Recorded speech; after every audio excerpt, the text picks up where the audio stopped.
ప్రియుల సమయం మరి మనము మంచి సమయంలో ఉన్నాం, దేవుని యొక్క సంధానంలో ఉన్నాం. మరి బయట శబ్దాలు కొంచెం డిస్టర్బెన్స్ చేస్తున్నాయి, అయినా కొంచెం కాన్సన్ట్రేషన్ అంతా వాక్యం మీద పెట్టండి. దేవునికి స్తోత్రం కలుగాక. మంచిది, ఇంతవరకు మంచి సాక్ష్యాలు విన్నాం, అద్భుతమైన సాక్ష్యాలు. దేవుడు వారి పట్ల చేసినటువంటి కార్యాలు చాలా అద్భుతమైనవి. మరి ఎందుకంటే ఆన్లైన్ ప్రేయర్లు ఏం పెట్టినా కానీ దేవుడు జవాబిస్తున్నాడు. నిజమే, ఆయన ప్రార్థనలకు ఇచ్చేవాడు, ప్రార్థనకు జవాబిచ్చేవాడే ఉన్నాడు. దేవునికి స్తుతి కలుగాక. సరే, మంచిది పేర. మరి ఈ సమయంలో మరి తిన్నగా మనం వాక్యగలుగుతాం. ఎందుకంటే ఈరోజు మరి ఆయన యొక్క సన్నిధానంలో మన ముగింపునై ఉన్నది. ఈరోజు దాన్ని ముగించనే ఉన్నాను నేను ఖచ్చితంగా. ఎందుకంటే చివరికి వచ్చాం మనం. కొద్దిసేపు మరి కాలేపం చేయకుండా నేరుగా మన వాక్యం వెళ్తాం. ముందుగా వాక్యం చదువుకుందాం. యెషయా గ్రంథము 6వ అధ్యాయము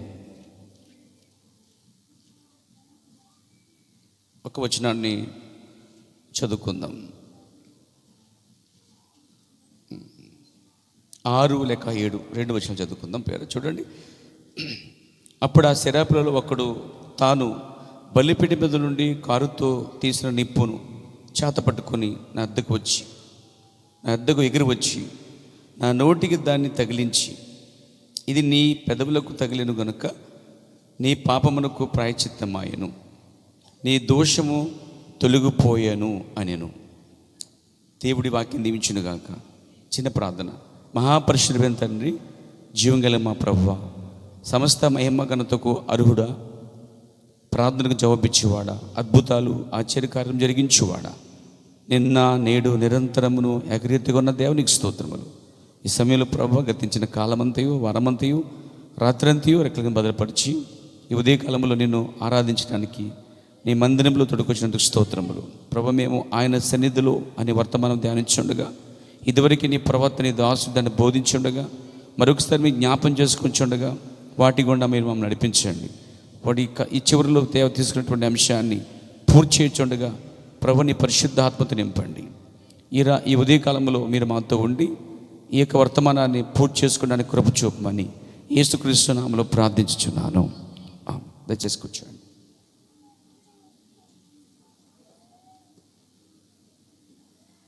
దేవుని నామమునకు మహిమ కలుగాక. చూడండి ప్రియులు, మనము ఆయన సన్నిధానంలో లేక ఆయన సన్నిధిలోనికి వచ్చినప్పుడు,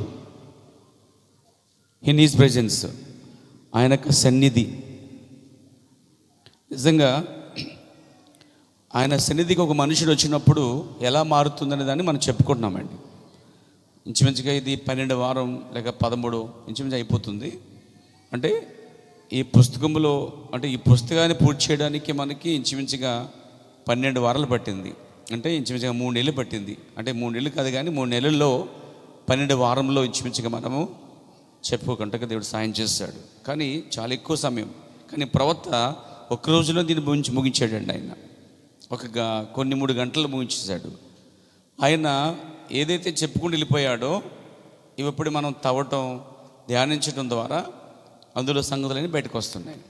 అయితే మనం దీన్ని పొడిగించట్లేదు కానీ, సాగదీయట్లేదు కానీ, సవివరంగా వివరించుకుంటున్నాము. అంటే సంపూర్ణంగా దాన్ని ధ్యానించామనే దానికి మనం వస్తున్నామండి. కాబట్టి ఇన్ హిస్ ప్రెజెన్స్, ఆయన సన్నిధిలో.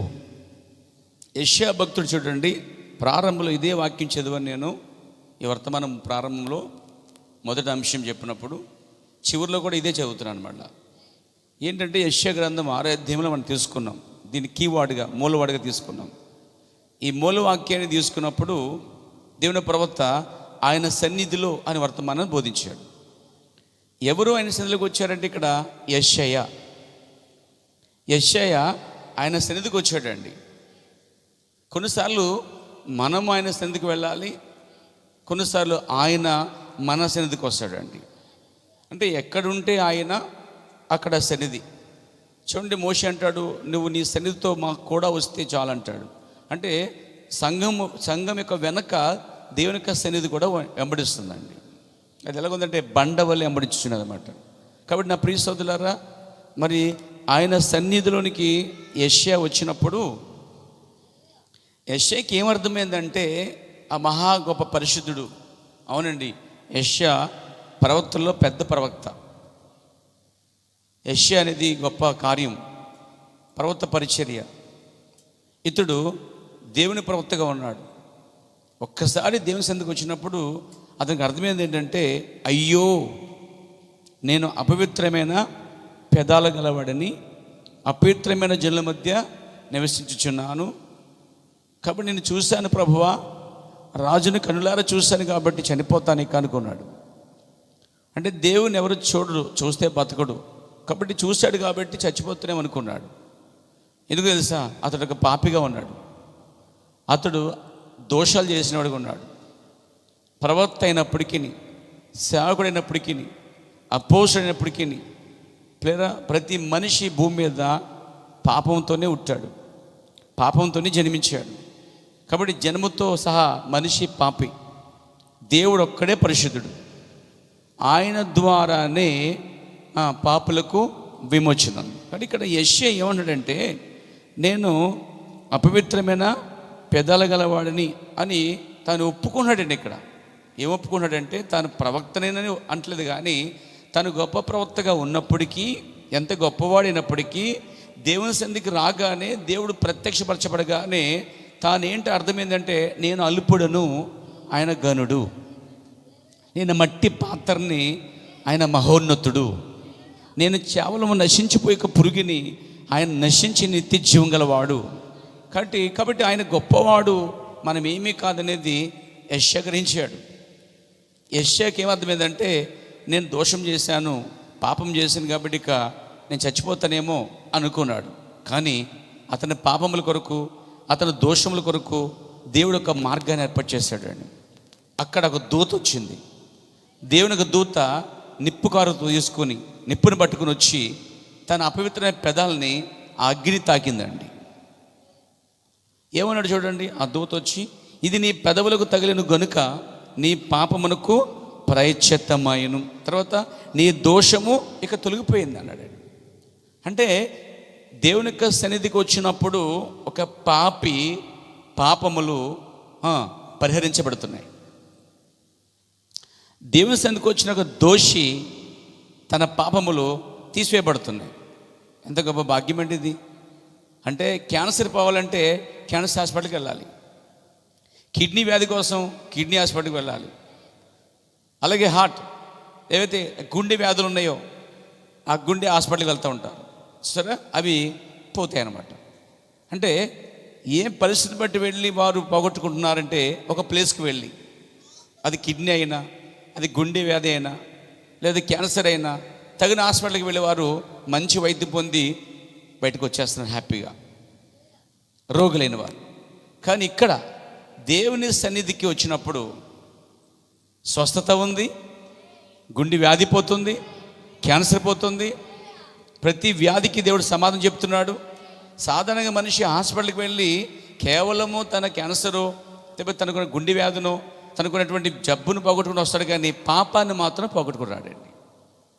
హాస్పిటల్కి వెళ్తే చాలా అద్భుతంగా అతడు స్వస్థపరచబడి, ఇక వైద్యం అంతా ఎంతో టెక్నాలజీతో కలిగినటువంటి శాస్త్రాలు, గొప్ప వైద్యులందరూ కూడా ఉండి చేస్తారు, ఎంతో డబ్బు ఖర్చు అవుతూ వస్తారు.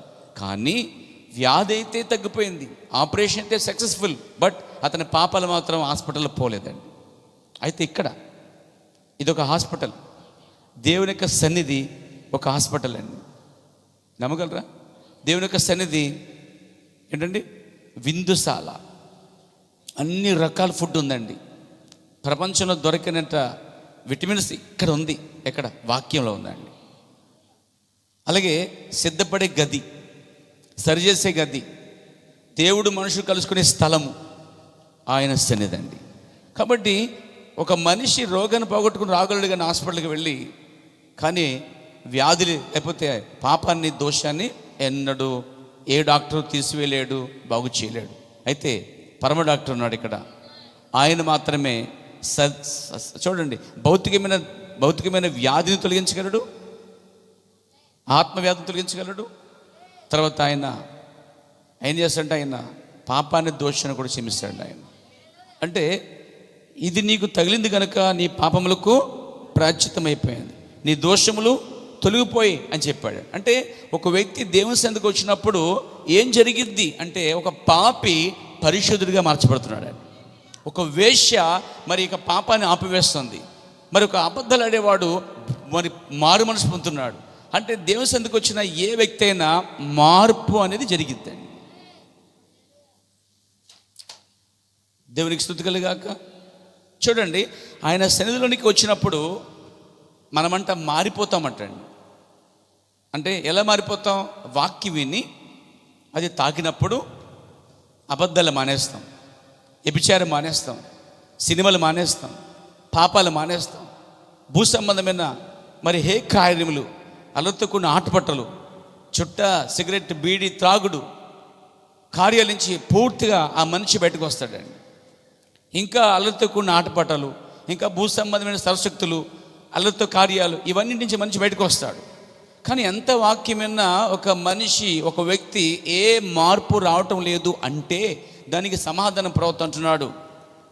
ఈ వర్తమానం విని కూడా ఒక వ్యక్తి మారటం లేదు అంటే దానికి కారణం ఆ వ్యక్తి లేక ఆ దేవుని వలన ముందుగా నిర్ణయించబడలేదు.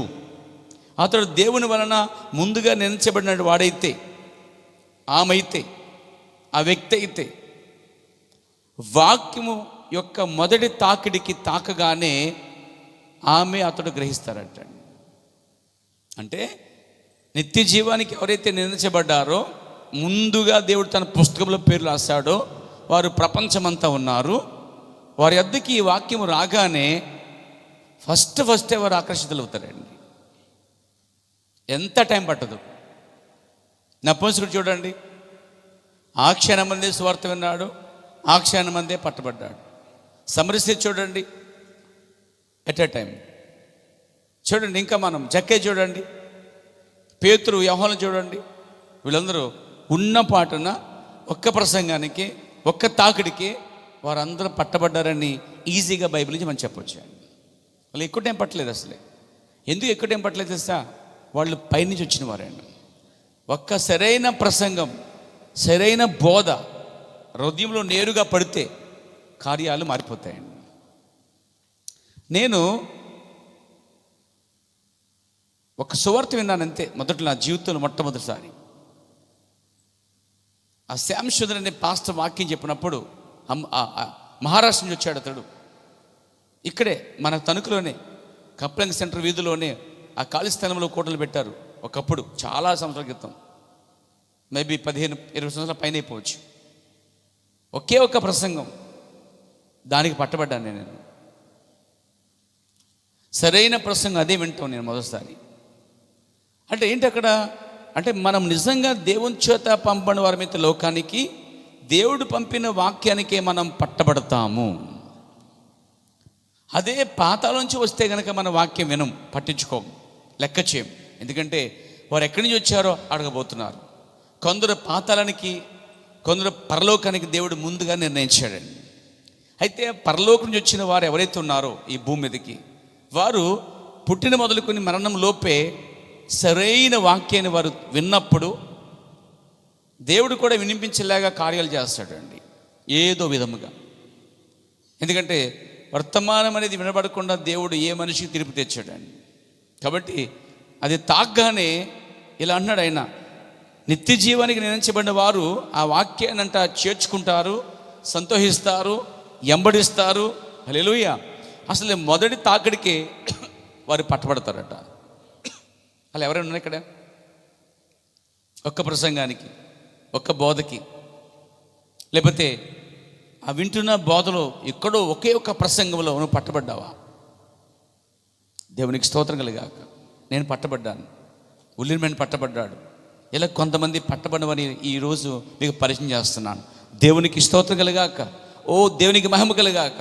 మొదటిగా మనం చూద్దాం, చాలామంది కొన్ని చెప్పుకొచ్చాం కాబట్టి ఈరోజు ఇవన్నీ పూర్తి చేయడానికి ఇష్టపడుతున్నాను పేర. అయితే మరొక వ్యక్తిని మీకు పరిచయం చేస్తున్నాను. అంటే దేవుని సన్నిధికి వచ్చినటువంటి వారు అందరిలో ఇప్పుడు దాకా చాలామంది చూసాం బైబిల్లో మనము ప్రేర. మరి దేవుని సన్నిధికి వచ్చిన వారు ఎలా మార్పు చెందారో, ఏ విధంగా ప్రవర్తించారో, ఏ విధంగా మార్పు చెందిందో కూడా మిషనరీస్ కూడా నేను జ్ఞాపం చేస్తున్నాను. అతని పేరు చార్లెస్ జి పిన్నీ. పిన్ని. దేవునికి స్తోత్రం కలుగాక. నాతో ఉన్నారా? అక్కడ చూపించగలిగితే ఓకే, దొరకకపోతే ఓకే. చార్లెస్ ఫిన్నీ. ఇదిగోండి, ఇతని జీవిత చరిత్ర మీరు ఎప్పుడైనా చూసారని తెలియదు, కానీ చూడండి ఎప్పుడైనా అవకాశం వస్తే. చార్లెస్ ఫిన్నీ ఇది ఎవరు తెలుసా మీకు? దేవునికి స్తుతి కలుగాక. ఈ చార్లెస్ ఫిన్నీ అనే వ్యక్తి అమెరికాలో వారెన్ నగరానికి చెందినవాడు. దేవునికి స్తుతి కలుగాక. ఈ చార్లెస్ ఫిన్నీ అనే వ్యక్తి ఒకరోజు, అసలు ఇతను ఎవరంటే ఒక లాయర్ అండి. ఇతను ఎవరంటే లాయరు, ఫిలడెల్ఫియా న్యాయాధిపతిగా ఉన్నాడు.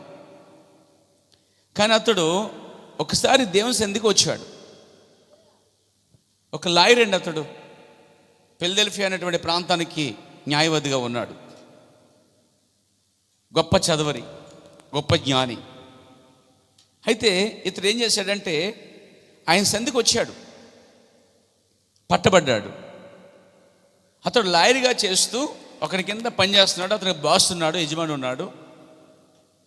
చాలాసార్లు ఆ యజమానికి తెలియకుండా అతను ఆఫీస్ నుండి లేదా కార్యాలయం నుండి కొంచెం దూరం వెళ్ళి ఒక రహస్య ప్లేస్కి వెళ్ళి ప్రార్థన చేస్తూ ఉండేవాడట.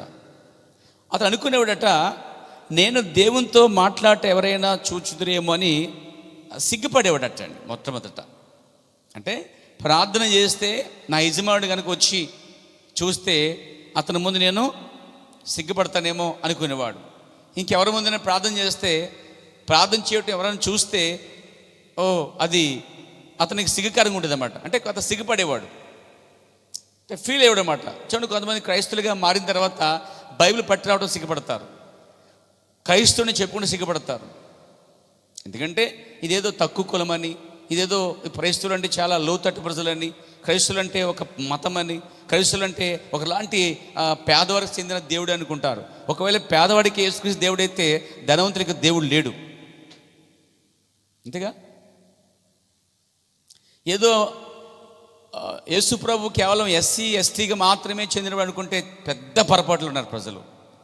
యేసుక్రీస్తు ఒక కులానికి చెందినవాడు కాడు, ఒక మతానికి చెందినవాడు కాదు. యేసుక్రీస్తు అందరికీ ప్రభువు అని చాలా స్పష్టంగా బైబిల్ చెప్తుంది. అందరికీ, అన్ని జాతులు గల వారికి ఆయన దేవుడై ఉన్నాడండి. కాబట్టి కేవలం ఎస్సీ ఎస్టీ వాళ్ళకి అయితే బీసీ ఓసీ వాళ్ళకి మాత్రమే, ఒక వర్గం వారికి మాత్రమే పరిమితమైతే మిగతా వారికి దేవుడు లేడు. ఎందుకంటే ఉన్నవాడు ఒక్కడే, ఉన్నది నిజమైన దేవుడు ఆయన మాత్రమేనండి. ఆ దేవుని తెలుసుకున్నాడు ఇతడు, మార్పు వచ్చింది, న్యాయవాదిగా ఉన్నాడు. అతడు చాలాసార్లు తన న్యాయవాద కార్యం నుండి ప్రార్థన చేయటకు బయటికి వెళ్ళేవాడట. ఒకసారి అలాగే ప్రార్థన చేస్తున్నాడంటే, ప్రార్థన చేస్తుంటే అతనికి ఒక సవ్వడి, ఒక శబ్దం వినబడిందట.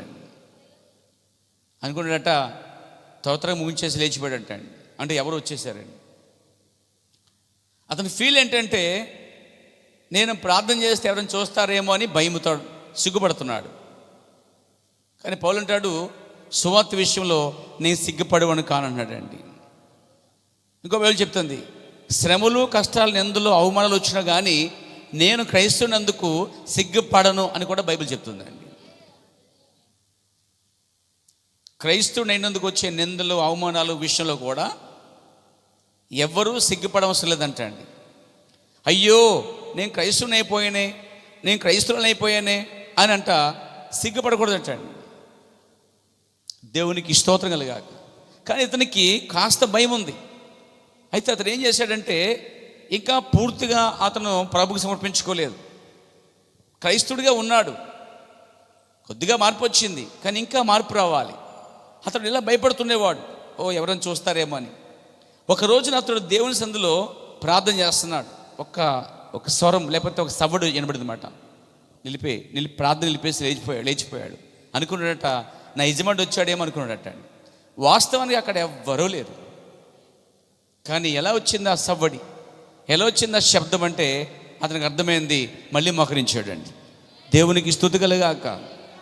అతను వినబడిన ఆ స్వరము ఒక ప్రత్యేకంగా ఉన్నది. ఆ శబ్దం లేక ఆ సవ్వడి ఒక ఉద్దేశం వరకు వచ్చిందని అతను గ్రహించాడండి. అంటే ఎప్పుడు ఆ సవ్వడి, ఎప్పుడు ఆ శబ్దం వచ్చిందంటే మరలా అతడు దేవుని యొక్క సన్నిధిలో మోకరించినప్పుడే ఆ శబ్దం రాగానే అతడు గ్రహించింది ఏంటంటే, అప్పుడు అర్థమైంది అతనికి, దేవునికి స్తోత్రం కలుగాక. అప్పుడు అంటాడు అతడు, నేను దేవునితో మాట్లాడట ఎవరైనా చూస్తారేమో సిగ్గుపడేవాడిని, కానీ నా యజమానితో మాట్లాడట ఎవరైనా చూచినట్లా ఘనముగా ఎంచుదును. సాధారణంగా తనకంటే గొప్పవాడితో ఒకడు మాట్లాడినప్పుడు చూసేవారికి అది ఘనతే. కలెక్టర్తో, ఇప్పుడు మా అందరి ముందు నువ్వు కలెక్టర్తో మాట్లాడనుకోండి, సర్ద నవ్వుతూ ఏమనుకుంటాం, ఏ బాబు కలెక్టర్ గారితో మాట్లాడుతున్నాడు అనరా. అయితే సీఎం గారితో మాట్లాడుతున్నాం, మేమంతా ఉండగా మాట్లాడతాం అనుకోండి, ప్రత్యేక స్పెషల్గా నువ్వు ఆయన నవ్వుకుంటారు అనుకోండి, ఎలా ఉంటుంది, అయ్య బాబు ఎంత ఘనత.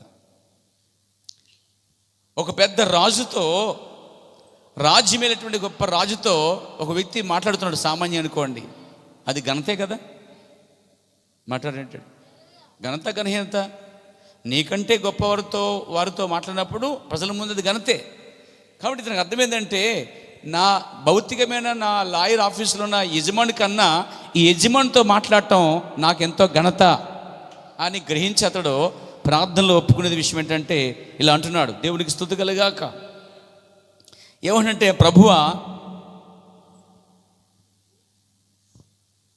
అవమానకరమైనది ఏది నీకు తేకున్నట్లు నన్ను దాయి ప్రభువా అని ప్రభుని బతిమాలుకున్నాడండి. అలా ప్రార్థన చేసినప్పుడు పరిశుద్ధాత్మ అతని మీదకి వచ్చిందండి. దేవుడు పూర్తిగా అతనితో నింపాడు. అప్పుడు అతను అన్నాడన్నమాట, ఈ విధంగా అంటున్నాడు, చిన్న పిల్లల వల్లే ప్రభువా నన్ను క్షమించుము, పరిశుద్ధాత్మతో నన్ను నింపు ప్రభువా అని చెప్పి గట్టిగా చిన్న పిల్లలాగా ఏడ్చాడంట అండి. ఎక్కడొచ్చింది అనుభవం?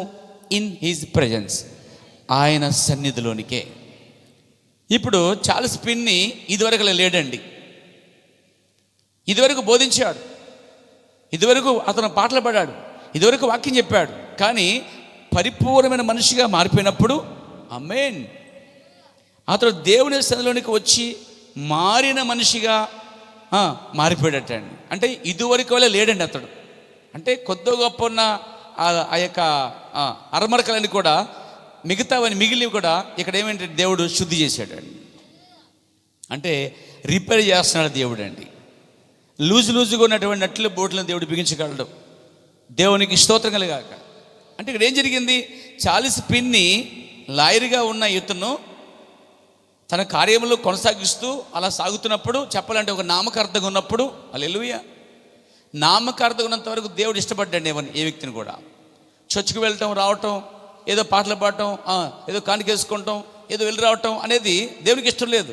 కానీ ఆయన సన్నిధికి వచ్చిన వారు, లేదా ఆయన ఎదుకు వచ్చిన వారు మార్పు చెంది వెళ్ళుట ఆయనకి ఇష్టమైనది. ఇప్పుడు చార్లెస్ ఫిన్నీ ఏం చేశాడంటే గొప్ప మార్పుతో అతడు బయటకు వచ్చాడు దేవునికి సన్నిధిలో నుంచి. దేవునికి స్తుతి కలుగాక. అప్పుడు అతను ప్రసంగాలు ప్రారంభించాడు. అతను ప్రసంగం చేస్తుంటండి, మన ప్రవర్తనాడు చార్లెస్ ఫిన్నీ వాక్యం చెప్పినప్పుడు పరిశుద్ధాత్మ దిగొచ్చేదంట. అనేక పాపులు పశ్చాత్తాపడేవారు, ఏడ్చేవారు, ద్రొడిలేవారు, పాపాలు ఒప్పుకునేవారు. దేవునికి ఆత్మలట బలిపీఠం మీదకు వచ్చి ప్రభుకు అప్పగించుకునేటండి. బలిపీఠం మీదకు ఆత్మలను దేవుడు తీసుకొచ్చాడని చెప్పి సాక్ష్యం ఇచ్చాడండి. గొప్ప మార్పు అండి. మార్పు లేకుండా ప్రసంగం చేయొచ్చు, మార్పు లేకుండా పాటలు పాడవచ్చు, మార్పు లేకుండా క్రైస్తవుని చెప్పుకోవచ్చు. అయితే అది దేవునికి ఏమాత్రం కూడా ఘనత తీసుకురాదు.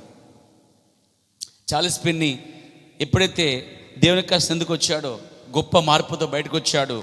అతని ప్రసంగం అంటండి, అతను ప్రసంగం చేస్తే చాలట ఆత్మలు కదలడేటండి. దేవునికి అభిషేకము, పరిశుద్ధాత్మ దిగి వచ్చేదంట అండి.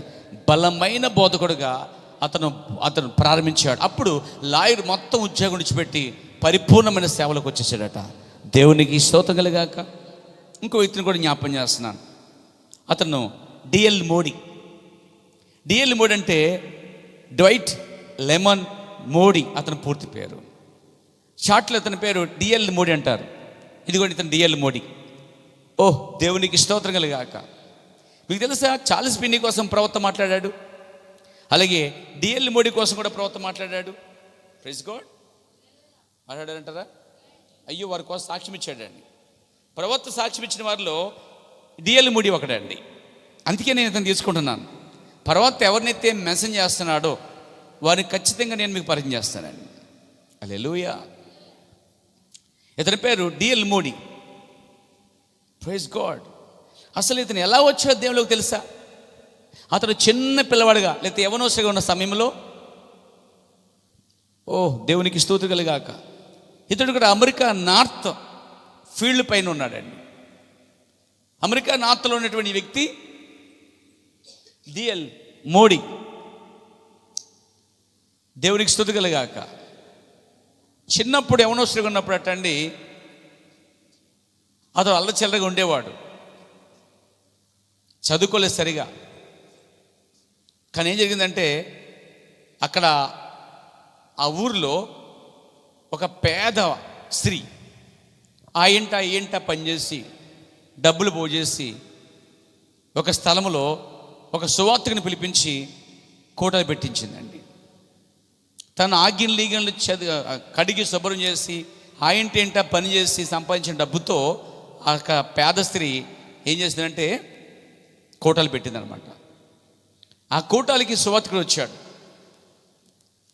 ఆ కోటల కోసం మేము ఖర్చు పెట్టింది, తన డబ్బులు ఖర్చు పెట్టి పేపర్లు పంచిపెట్టడానికి పాపరెంట్ చేయించిందండి. వాల్ పోస్టులు పేపర్లు అన్నీ ఉంచింది. ఈమె స్వయంగా ఆ ఊరంతా తిరిగి, ఆ పట్టణం అంతా తిరిగి ఈ కరపత్రాలు పంచిపెట్టింది. అనేక మంది తీసుకున్నారు, వేల మంది. ఆ తర్వాత ఇదేంటి అని అడిగాడు ఓ చిన్న పిల్లోడు. ఆమంటుంది, అంటే 12 యవనస్తుడు అనమాట. అయ్యా పలంచోట కోటలు ఉన్నాయి, నువ్వు వస్తావా అంటే, అందులో ఏముంది అని నాకు చదివి వినిపించు అన్నాడు. ఆమె చదివి వినిపించింది. సరే నేను వస్తా అని వెళ్ళిపోయాడు. మీకు తెలుసా ఆ 3 రాత్రి కోటాల్లో 3 ఉన్నారంటండి. పెట్టించిన స్త్రీ,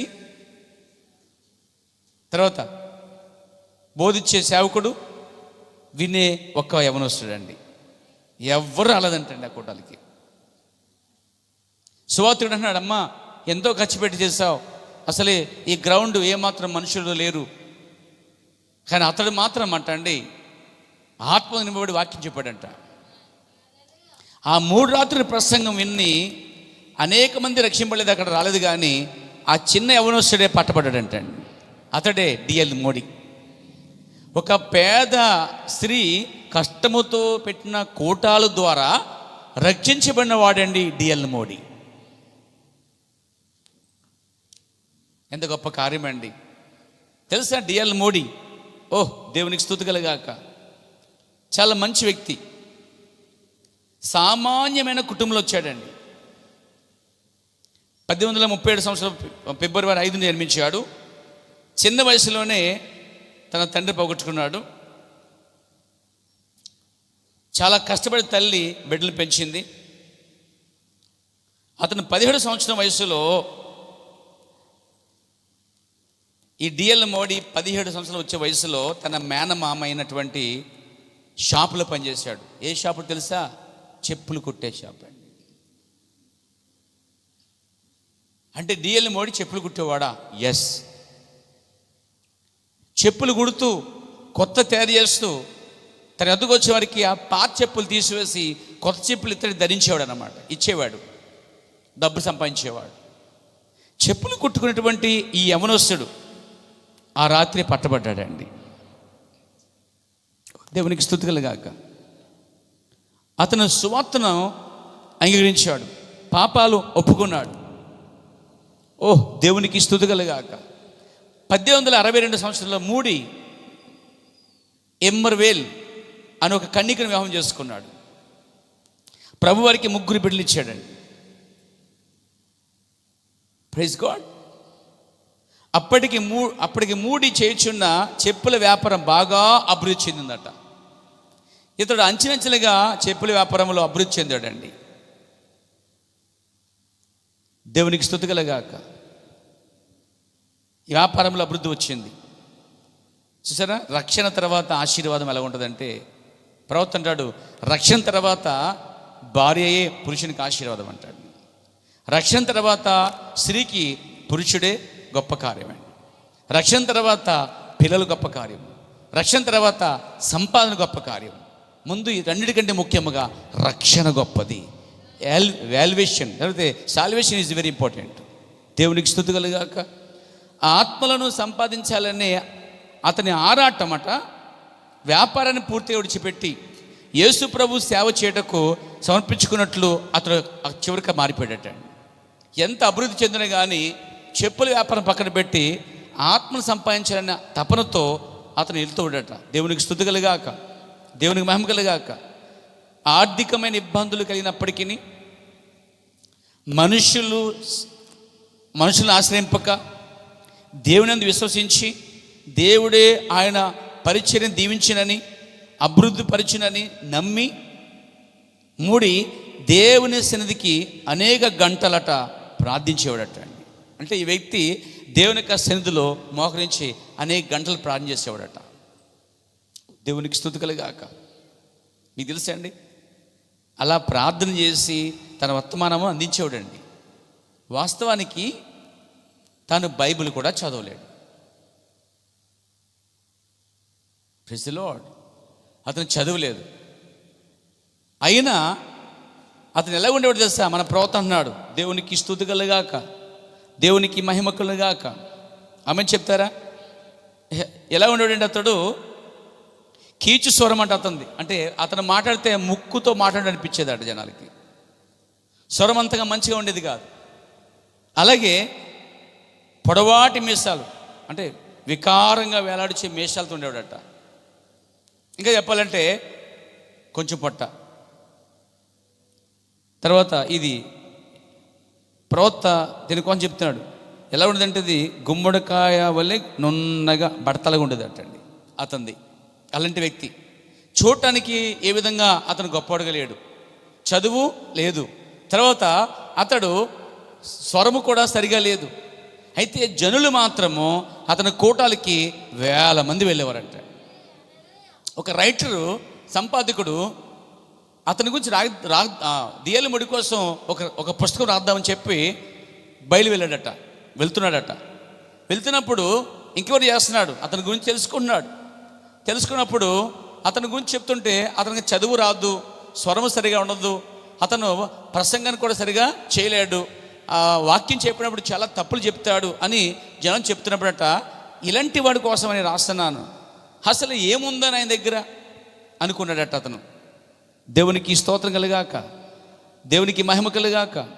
ఒక రోజున డిఎల్ మోడీ గారు జీవితం ద్వారా నేర్చుకోవాల్సిన గొప్ప కార్యాలు ఉన్నాయి మనకి.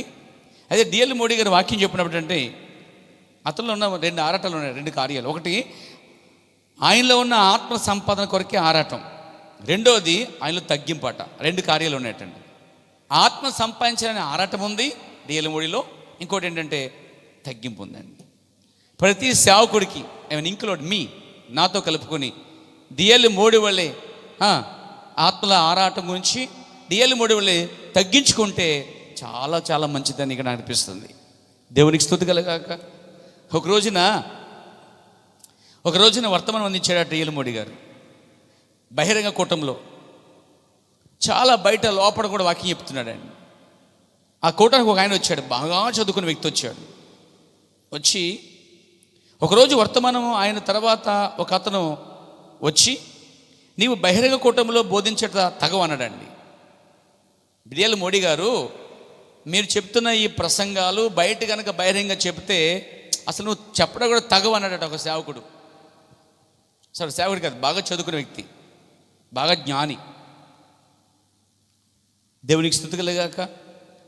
ఎందుకంటే నీ భాషలో అనేక వాక్యరణ దోషాలు ఉన్నవి అని ఖండితంగా చెప్పాడట, కఠినంగా మాట్లాడాడట. అంటే ఇక్కడ వాక్యం చెప్పినప్పుడు నువ్వు బహిరంగ కూటల్లో వాక్యం చెప్తే తగవు, ఎందుకంటే నీ వాక్యరణంలో చాలా దోషాలు ఉన్నాయి, తప్పులు ఉన్నాయి, కాబట్టి నువ్వు తగవు అన్నాడట. విన్నారా? అప్పుడంటే మోడీ గారట కోపగించుకొనక బహు దీనత్వంతో అవునండి అన్నాడంట. ఒప్పుకోలేదు ఆయన దగ్గర. దేవునికి స్తోత్రం కలుగాక. అవునండి, చిన్నతనంలో నాకున్న పేదరికాన్ని బట్టి నేను ఎక్కువగా విద్యను అభ్యసించలేదు, చదువుకోలేదు, అవకాశం దొరకలేదు. అయినను నాకున్న కొద్ది విద్య జ్ఞానముతో ఉపయోగించి దేవుని ప్రేమను వివరించడానికి ప్రయత్నించున్నాను. మీకు వాక్యం బాగా తెలుసు కదా, మరి మీరెందుకు రావట్లేదు సేవకి అని అడిగాడంటండి. ఇంత బాగా చదువుకున్న నువ్వు మరి నువ్వు కూడా సేవ చేయొచ్చు కదా, నువ్వు కూడా వచ్చి వాక్యం చెప్పొచ్చు కదా అన్నాడట. అలా అనగానే నువ్వు సువార్త ప్రకటించవచ్చు కదా, ఒకవేళ నీకు బాగా వాక్యాన్ని వచ్చు కాబట్టి నీ వాక్యాన్ని విని అనేక మంది రావచ్చేమో, చెప్పొచ్చు కదా అనగానే అవతల వ్యక్తి తలదించుకున్నట్ట మారు మాట్లాడుకుని వెళ్ళిపోయాడంటే. అంటే అంత చదువుకొని వాక్యాలను బాగా వివరించి కూడా ఒక్క ఆత్మ కూడా సంపాదించలేని ఆ వ్యక్తి వాక్యాలను రాని పొరపాట్లు నన్ను తన ముక్కుతో చెప్తున్నాను, కీచు చొరముతో మాట్లాడుతున్నాను, ప్రజలతో దేవుడు ఎలా మాట్లాడుతున్నా వాడికి అర్థమైందండి. అంటే కీచు స్వరముతో మాట్లాడుతున్నా, సరైన వాక్యాలను సరిగా వివరించకపోయినా అక్కడ ఏదో కార్యం జరుగుతుంది. దేవుడు ప్రజలతో మాట్లాడుచున్నాడు. దేవుడు ఆ దిన సేవకుని అభిషేకించి, చెప్పులు కుట్టుకుని ఆ సేవకుని అభిషేకించి దేవుడు బలంగా వాడుకున్నాడు. దానికి కారణం డిఎల్ మోడీ ఆయన ఎందుకు వచ్చినప్పుడు మారిపోయిన వ్యక్తిగా మారిపోయాడండి. మార్పుతో బయటకు వచ్చాడు అతడు. నిజంగా దేవుని ఆత్మతో నింపబడ్డాడు. దేవునికి స్తుతి కలుగాక. మీకు తెలుసా అండి, మూడేట విమర్శలకు కృంగేవాడు కాదంటండి. ఎంత ఆదరణ ఇస్తాను నాకు ఈ మాట అండి. విమర్శలకు కృంగేవాడు కాదట. రెండోది, పొగడతలకు పొంగేవాడు కాదంటండి. నిజంగా ఒక సేవకుడు ఉండవలసిన లక్షణాలు ఇవేనండి. పొగిడితే ఉబ్బుపోవటం, పొగిడించుకుంటాం. ఈరోజు చాలామంది సేవకులు ఒక్కరిని బట్టి ఒకడు బెల్లె పొగుడుకుంటారండి. ఆయన ఇది ఈయనది అని. నాకు అలా పొగిడినప్పుడల్లా నాకు అనిపిస్తుంది, అక్కడ ఏమన్నా మనిషిని పొగడంత అంత అవసరమా అంటాను. ఎందుకంటే దేవుడు మాత్రమే పొగడాలి. ఇక్కడ సేవకులు పొగడతలు కానీ, సేవకులు కృంగిపోయినప్పుడు కానీ, నిందలు వచ్చినప్పుడు కృంగిపోవటం, నేను పరిస్థితులట చాలా బలపరుస్తున్నాను. ఎందుకంటే ఇలాంటి అనుభవాలు నాకు కూడా ఉన్నాయి. పేర దేవునికి స్తుతి కలుగాక. నిజంగా డిఎల్ మోడీ గొప్ప సేవకుడు. ఆమె కీచు చొరబుతో ఉన్నవాడు. అందంగా లేనప్పటికీ, స్వరం లేనప్పటికీ అతడు జనులను దేవుని ఎదురు నడిపించేవాడట. ఆమె చెప్తారా, జనులు మూడీలో ఏదో ఉన్నదని తన దగ్గరకు వెళ్ళేవారట. అసలు ఎందుకు వెళ్తున్నారు అడిగడి సంపాదకుడు, ఈ రైటరు. అప్పుడు అన్నాడట అతడు భుజాలు ఇలా అనుకుని, మోడీ నన్ను చూటకు రావట్లేదు, వాళ్ళు క్రీస్తుని చూటకు వచ్చుచున్నారు అన్నాడంటే. నన్ను చూటకు రావట్లేదు, క్రీస్తుని చూచుటకు వస్తున్నారు. అంత తగ్గించుకునే వ్యక్తి, చెప్పులు కుట్టుకునే ఈ వ్యక్తి అటండి ఆత్మల ఆరాటం ఉంది, తగ్గింపు ఉంది, కృంగిపోకుండా, పొగడతలకు పడిపోకుండా నిలబడినటువంటి ఒక మిషనరీ, దేవుడు ఏర్పరచుకున్న ఒక మంచి సేవకుడి పేర ఆ సంఘకాలాల మధ్యలో దేవుడు ఇతను వాడుకున్నాడండి. దేవునికి స్తుతి కలుగాక. మీకు తెలుసా, అతను దేవుని సన్నిధిలోకి వచ్చినప్పుడు పట్టబడ్డాడట. డిఎల్ మోడీ పూర్తి మార్పుతో బయటకు వచ్చినప్పుడట ప్రజలకు సువార్త చెప్పేవాడట అండి. ఇంచుమించుగా అతడు 5 లక్షల ఆత్మలను దేవుని కూడా సంపాదించాడట అండి. ఎన్ని ఆత్మలండి! అంటే దేవుడు చదువు లేకపోయినా, వాక్యాలను సరిగా పలకపోయినా దేవుడు అతను వాడుకుంటాడంటే, చెప్పులు కుట్టుకుని వాడుకున్నాడు దేవుడు. అంతకుముందు బైబిల్లో చేపలు పట్టుకునే వారిని దేవుడు వాడుకున్నాడు. సంతకం రాని పేతుర్ని శిష్యుల దేవుడు వాడుకున్నాడు. దేవుడు ఎలాంటి వాడంటే, ఆయన సన్నిధికి ఎవరు వచ్చినా ఆయన ఏం చేస్తాడంటే పాప దోషాలు క్షమించి తన కొరకు నిలబెట్టుకుంటాడండి. ఆయన ఏమీ లేకపోతే ఆయన దాన్ని తీసుకుని అభిషేకించి వాడుకుంటాడు. బాగా కలిగి వస్తే మొత్తం ఖాళీ చేసి, డబ్బా ఖాళీ చేసి దేవుడు ఆత్మతో నింపి అప్పుడు వాడుకుంటాడండి. ఎలాగైనా దేవుడు వాడుకుంటాడు. డిఎల్ మోడీ కోసం అని చెప్పుకున్నాం. దేవునికి స్తుతి కలుగాక. మొదట చార్లెస్ ఫిన్నీ, తర్వాత 2 డిఎల్ మోడీ, 3వది విలియం బ్రాన్హామ్ అండి చివరిగా. అయితే ఆయన కొంచెం చెప్పే ముందు నేను కొందరు మీకు జ్ఞాపం చేయాలి. చూడండి, ఇంతవరకు మనం చెప్పుకున్నాం కాబట్టి దాన్ని మీకు జ్ఞాపం చేస్తున్నాం. ముగింపుకు వచ్చాం కనుక ఈరోజు ఆయన సన్నిధిలో అని వర్తమానం ముగించుకోబోతున్నాం. చూడండి, డిఎల్ మోడీ గురించి మనం చెప్పుకున్నాం. డిఎల్ మోడీ ఆయన సన్నిధికి రాగానే మార్పు చెందాడు. దేవుడు అభిషేకించాడు. 5 లక్షల ఆత్మలు దేవుని కూడా సంపాదించాడు. చెప్పులు కుట్టుకునే సామాన్యుడు, పేదవాడిని దేవుడు అభిషేకించి వాడుకుంటే, ఈ ప్రపంచంలో అలాంటి వారిని దేవుడు వాడుకోడంటే ఖచ్చితంగా వాడుకుంటాడు. ఎందుకంటే ఆయన నిన్న నేడు నిరంతరం ఏకరీతిగా ఉన్నాడు. చాలాసి పిన్నిని దేవుడు అభిషేకించి ఆత్మలను దింపినప్పుడు ఆత్మల ఆరాటంతో అట అవి పులిపిడికి వచ్చాయట, ఆట ఎదుగు వచ్చాయట, బలిపిడి ఎదుగు వచ్చి ఆత్మలు పట్టబడేవండి. అవి దేవుడు చాలాసి పిన్ని బలంగా వాడుకున్నాడండి. ఎప్పుడంటే వీళ్ళు దేవుని సన్నిధికి వచ్చినప్పుడే వారి పాపాలు క్షమించబడి దేవుడు తన రాజ్యం కొరకు మంచి పాత్రలుగా వాడుకున్నాడండి. చూడండి, మొట్టమొదట మనం చెప్పాను, మీకు జ్ఞాపం చేస్తున్నాను ముగింపు కాబట్టి. ఆదాము దేవుని సన్నిధికి వచ్చి నిలబడలేకపోయాడండి. 15వ పేరలో ఉంది ఈ మాట. అబ్రహాము దేవుని సముఖంలోకి వచ్చి సాష్టాంగ పడ్డాడు, దేవుని సన్నిధిలో నిలబడలేకపోయాడండి. మోషే దేవుని సన్నిధిలోకి వచ్చినప్పుడు కాళ్ళ మీద నిలబడలేకపోయాడట మోషే కూడా. అందుకే నీ చెప్పులు విడిచిరా అని దేవుడు అడిగాడండి. దేవునికి స్తోత్రం కలగాక. వింటున్నారా? అలాగే ఇశ్రాయేలు ప్రజలు దేవుని సన్నిధిలోకి వచ్చినప్పుడట ఆ గొప్ప 20 లక్షల మంది ఆ పర్వతం కింద అంటున్నారు, ఆ గొప్ప ధూమమును, ఆ గొప్ప వెలుగును, ఆ స్వరమును చూచి అంటున్నారు. వాళ్ళందరూ కలిపి ఇశ్రాయేలు ప్రజలు అన్నారు, అయ్యో దేవుని సన్నిధికి వచ్చిన మేము, మాలో ఏదో తప్పు ఉందని. ఇగో ఇక్కడ ఉన్నారు పాలెంలో, ఇది పెద్ద పర్వతం. ఆ గొప్ప శబ్దం వచ్చినప్పుడట ఇశ్రాయేలు ప్రజలందరూ కూడా తాము పాపులమని, తమలో తప్పులు ఉన్నాయని అప్పుడే గుర్తించారట అండి. అంటే ఆయన సన్నిధిలో వారు ఒప్పుకున్నారు. ఆయన సన్నిధిలో వారు ఏమై ఉన్నారో వారికి అర్థమైంది. మీకు అర్థమవుతుందా? మీకు అర్థమవుతుందా? దేవుని కష్టంలో మీరు ఏమై ఉన్నారో తెలుసా? ఒకవేళ నిజంగా మీరు పాపలే వచ్చినట్లయితే దేవుడు పాపాన్ని పోగొట్టి పంపిస్తాడు. ఒకవేళ వ్యాధితో వస్తే వ్యాధిని పోగొట్టి పంపిస్తాడు. చింతతో వస్తే చింత తీసివేస్తాడు.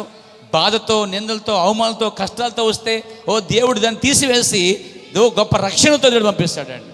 వీళ్ళందరూ అలాగే వచ్చారండి. గొప్ప 20 లక్షల మంది అండి. వాళ్ళు ఇలా అంటున్నారు, ఇశ్రాయేల్ ప్రజలందరూ వచ్చాట తాము సరిగా లేమని అక్కడ గుర్తించారట. నిజమే, దేవుని సన్నిధికి వచ్చినప్పుడే మనం సరిగా లేమని మనం గుర్తిస్తాం. బ్యూలా సిస్టర్, దేవునికి స్తుతి కలుగాక. వింటున్నారా? దేవునికి మహిమ కలుగాక.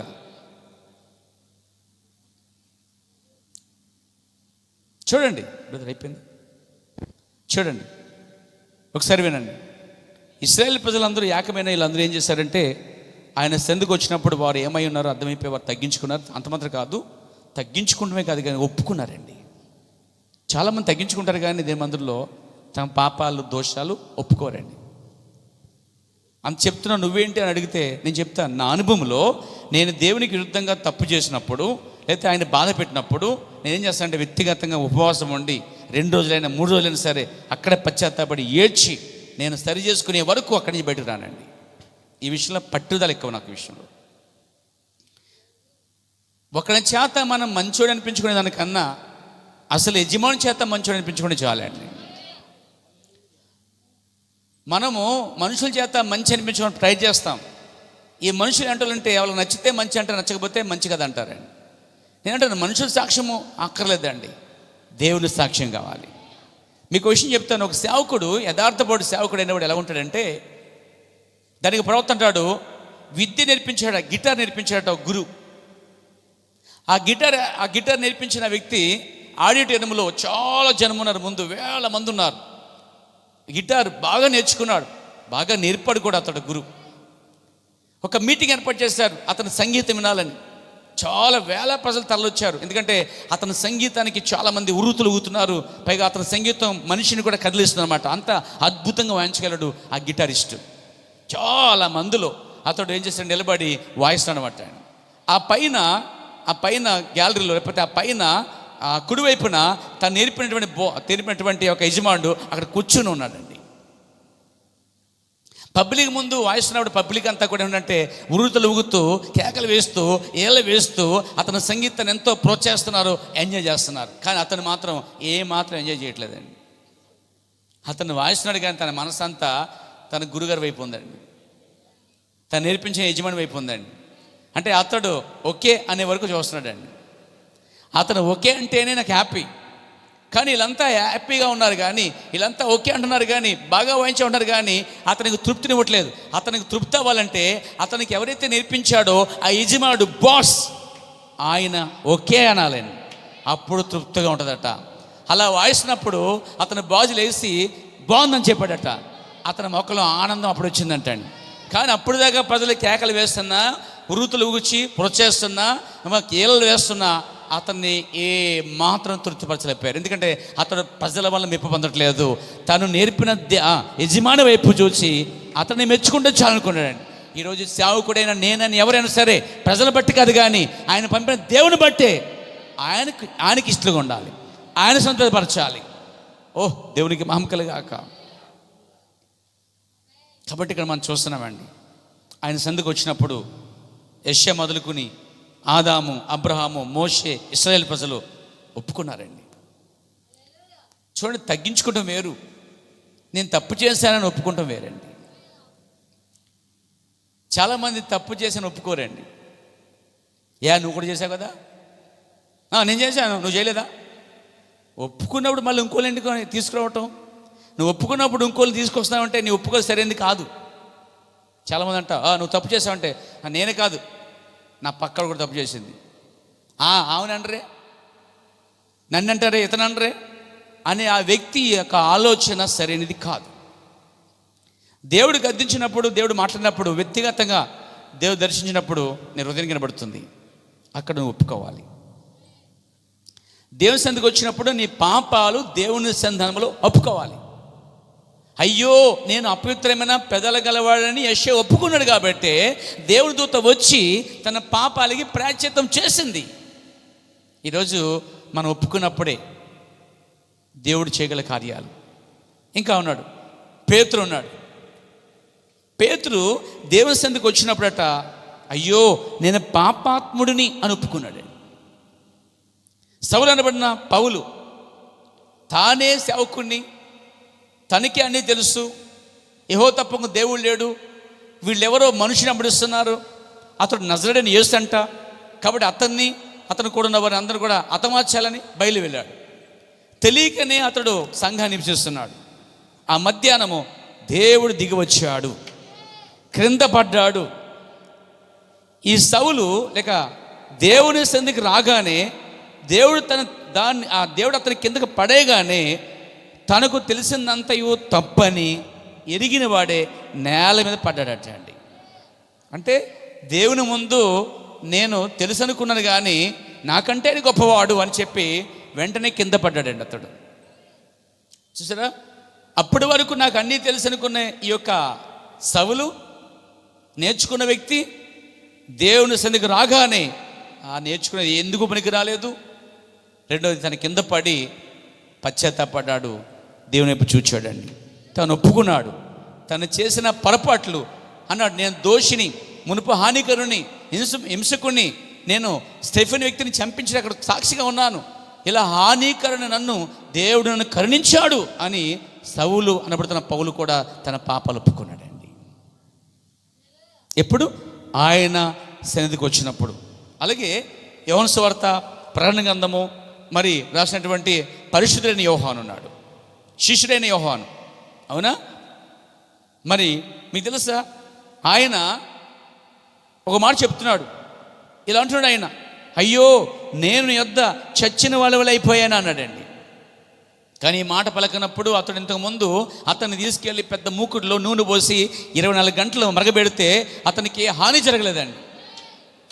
ఆ తర్వాత ఆయన తీసుకొచ్చి పద్మహంస దీపంలో పడేసినప్పుడు దేవుడు దిగి వచ్చాడు. దేవునికి సన్నిధి దిగి వచ్చింది. దేవుడు ఏడు సంఘకాలాలు పట్టుకున్నాడు, 7 దీపాలు పట్టుకున్నాడు, 7 ఆత్మలు పట్టుకున్నాడు, 7 ప్రవతలు పట్టుకున్నాడు, 7 దీపాలు పట్టుకున్నాడు, 7 నక్షత్రాలు పట్టుకున్నాడు. ఆయన 7 నక్షత్రాలు కుడి చేత పట్టుకుని అలా సంచరిస్తాం అనేది చూసినప్పుడు, అయ్యో నేను చచ్చిన వాడిని అయ్యా అని ఒప్పుకున్నాడు. ఎవరు? ప్రకటన గ్రంథం రాసినటువంటి యోహాను సువార్త రాసిన యోహాను, అద్భుతాలు చేసిన యోహాను, వీళ్ళందరూ ఎప్పుడంటే ఆయన సన్నిధికి వచ్చినప్పుడే. నువ్వైనా, నేనైనా, చార్లెస్ ఫిన్ అయినా, D.L. మోడీ అయినా, ఎవరైనా ఆయన సన్నిధికి వచ్చినప్పుడు ఒక మార్పు అనేది 100% అంటే మార్పు వస్తుందండి. రావాలండి సోదరులారా. రాకపోతే అది ఒక నామకార్థమైన భక్తి, నామకార్థమైన సేవ, నామకార్థమైన పాస్టరు, నామకార్థమైన సంఘముగా పేరు మట్టికే ఉండి పాతాళం వెళ్ళిపోద్ది ప్రియారాది. అయితే మార్పు కోరుతున్నాడు దేవుడు. మార్పు కావాలి.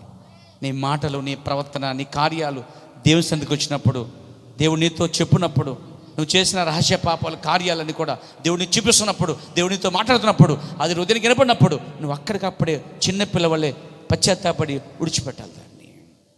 అయ్యో నేను ఆయన గాయాలు రేపానే, నేను ఆయన అవమానపరిచానే, ఆయన నామానికి నేను అవమానం తెచ్చానని చెప్పి పశ్చాత్తాపడం అనుకో, మరలా ఆయన ఏం చేస్తాడు? చెయ్యిచ్చి మళ్ళీ పైగలేపుతాడండి ఆయన. అలాంటి దేవుని కలిగి ఉన్నాను నేను, అలాంటి దేవుని కలిగి ఉన్నావు నువ్వు కూడా. ఆయన శ్రమల కష్టాలు విడిచిపెట్టేవాడు కాదు పేరా.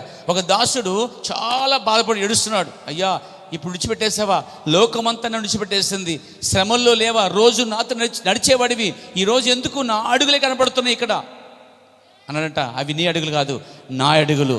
అంటే శ్రమలలో విడిచిపెట్టలేదు, కానీ ఆ శ్రమలో నేను ఎత్తుకున్నాను అన్నాడు దేవుడు అండి. ఏమనండి, నన్నైనా నిన్నైనా ఎవరినైనా శ్రమ కష్టాలు వచ్చినప్పుడు ఆయన విడవడు, ఎడబాయడండి. మనుషులు, స్నేహితులు, బంధువులు వీళ్ళందరూ కూడా విడిచిపోతారండి, కానీ ఆయన మాత్రము విడవడు, ఎడబాయడండి.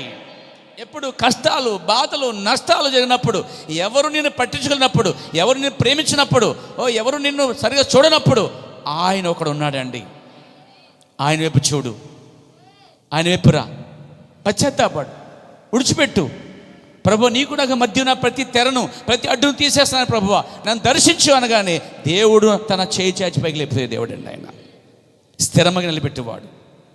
యోహాను ఆ దర్శనం చూడగానే అన్నాడు, చచ్చిన వాని వల్ల నీ నేల మీద పడిపోయాను అన్నాడండి. యెషయా అయ్యో అపిత్రం పిలగలవాడిని అన్నాడు. ఇంకో వ్యక్తి ఉన్నాడు, దేవుని చేత పట్టబడిన ఒక కవి అన్నాడు మన ప్రవక్త. ఒక కవి, అతను ఎవరు తెలుసా అండి? అమేజింగ్ గ్రేస్, అద్భుతమైన కృప అనే పాట రాసిన వ్యక్తి అండి. అతడు ఒక గజ దొంగ, మనుషుల్ని అమ్ముకునేవాడు. ఒకరోజు వాడ పగిలింది, అందరూ చనిపోయారు, అతను ఒక్కడే బతికాడు. అంటున్నాడు ఆ కవి, దేవుని చేత పట్టబడిన ఆ కవి దేవుని సన్నిధికి వచ్చినప్పుడు నా వంటి పాపిని ప్రేమించాను, నా వంటి నీచుని రక్షించానని ఒప్పుకున్నదాడు. ఆ ఒప్పుకున్నదే పాట రూపంలో పాడాడండి అతడు. మనం ఈ పాట పాడతాం, కానీ అనుభవం ఉందా? ఏం పాట పాడుతామంటే, ఎంత అద్భుతమైన కృపా, ఎంతో మధురమైన స్వరం, నా వంటి పాపిని ప్రేమించెను, నా వంటి నీచుని రక్షించెను. అతను ఒప్పుకున్నాడండి. అతను ఒప్పుకుని అనుభవంతో పాడిన పాట అండి అది. మనం ఈ పాట పాడినప్పుడు అతను జ్ఞాపం చేసుకోవాలి. నువ్వు అతను ఒక మార్పు రావాలి నీకు. ఈ పాట పాడినప్పుడు అతను జ్ఞాపం చేసుకుని అతను పట్టబడ్డాడు. దేవుని సన్నిధికి వచ్చినప్పుడు తన పాపలు క్షమించబడ్డాయి.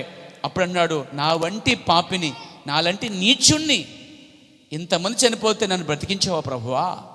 అప్పుడు రాశాడండి ఈ పాట. అనుభవంతో రాశాడు, అనుభవంతో పాడాడు. ఈరోజు అనుభవంతో పాడాలి, అనుభవంతో రాయాలి, అనుభవంతో ఆ పాటలు నీలమై ఉండాలి ప్యారా. అప్పుడు నిజమైన ఆరాధన చేస్తాం దేవునికి. దేవునికి స్తోత్రం కలుగాక. ఆ తర్వాత సమర స్త్రీ కోసం చెప్పాను. సమర స్త్రీ వేశ్య, రోజుకు కస్టమర్తో ఉండేది. ఆమె డబ్బులు బాగా సంపాదించేది. కానీ అంత పాప జీవితం జీవిస్తున్నానని తెలుసు కూడా ఆమె లోపల పశ్చాత్తాపడుతుంది. ఏదో ఒక రోజున ఈ భయంకర మురికి నుంచి నేను బయటపడాలి. పాపములో జీవిస్తున్నా కానీ దాని నుంచి బయటపడాలని ఆ తపన ఆమె కొంచెం చూసారా, ఆశల ప్రాణాన్ని దేవుడు ఏం చేస్తాడు? తృప్తిపరుస్తాడండి. నిజంగా ఆ మధ్యాహ్నము కొత్త కస్టమర్ వచ్చి అడుక్కున్నది ఆమె కాదు, తన జీవితాన్ని మార్చగలవాడు అక్కడ వచ్చాడు అక్కడికి. ఆయన ఒక మనిషి సన్నిధిలో ఉన్న అనుకుంటుంది, కాదు, మహోన్నతుడి సన్నిధిలోకి వచ్చిందండి ఆమె.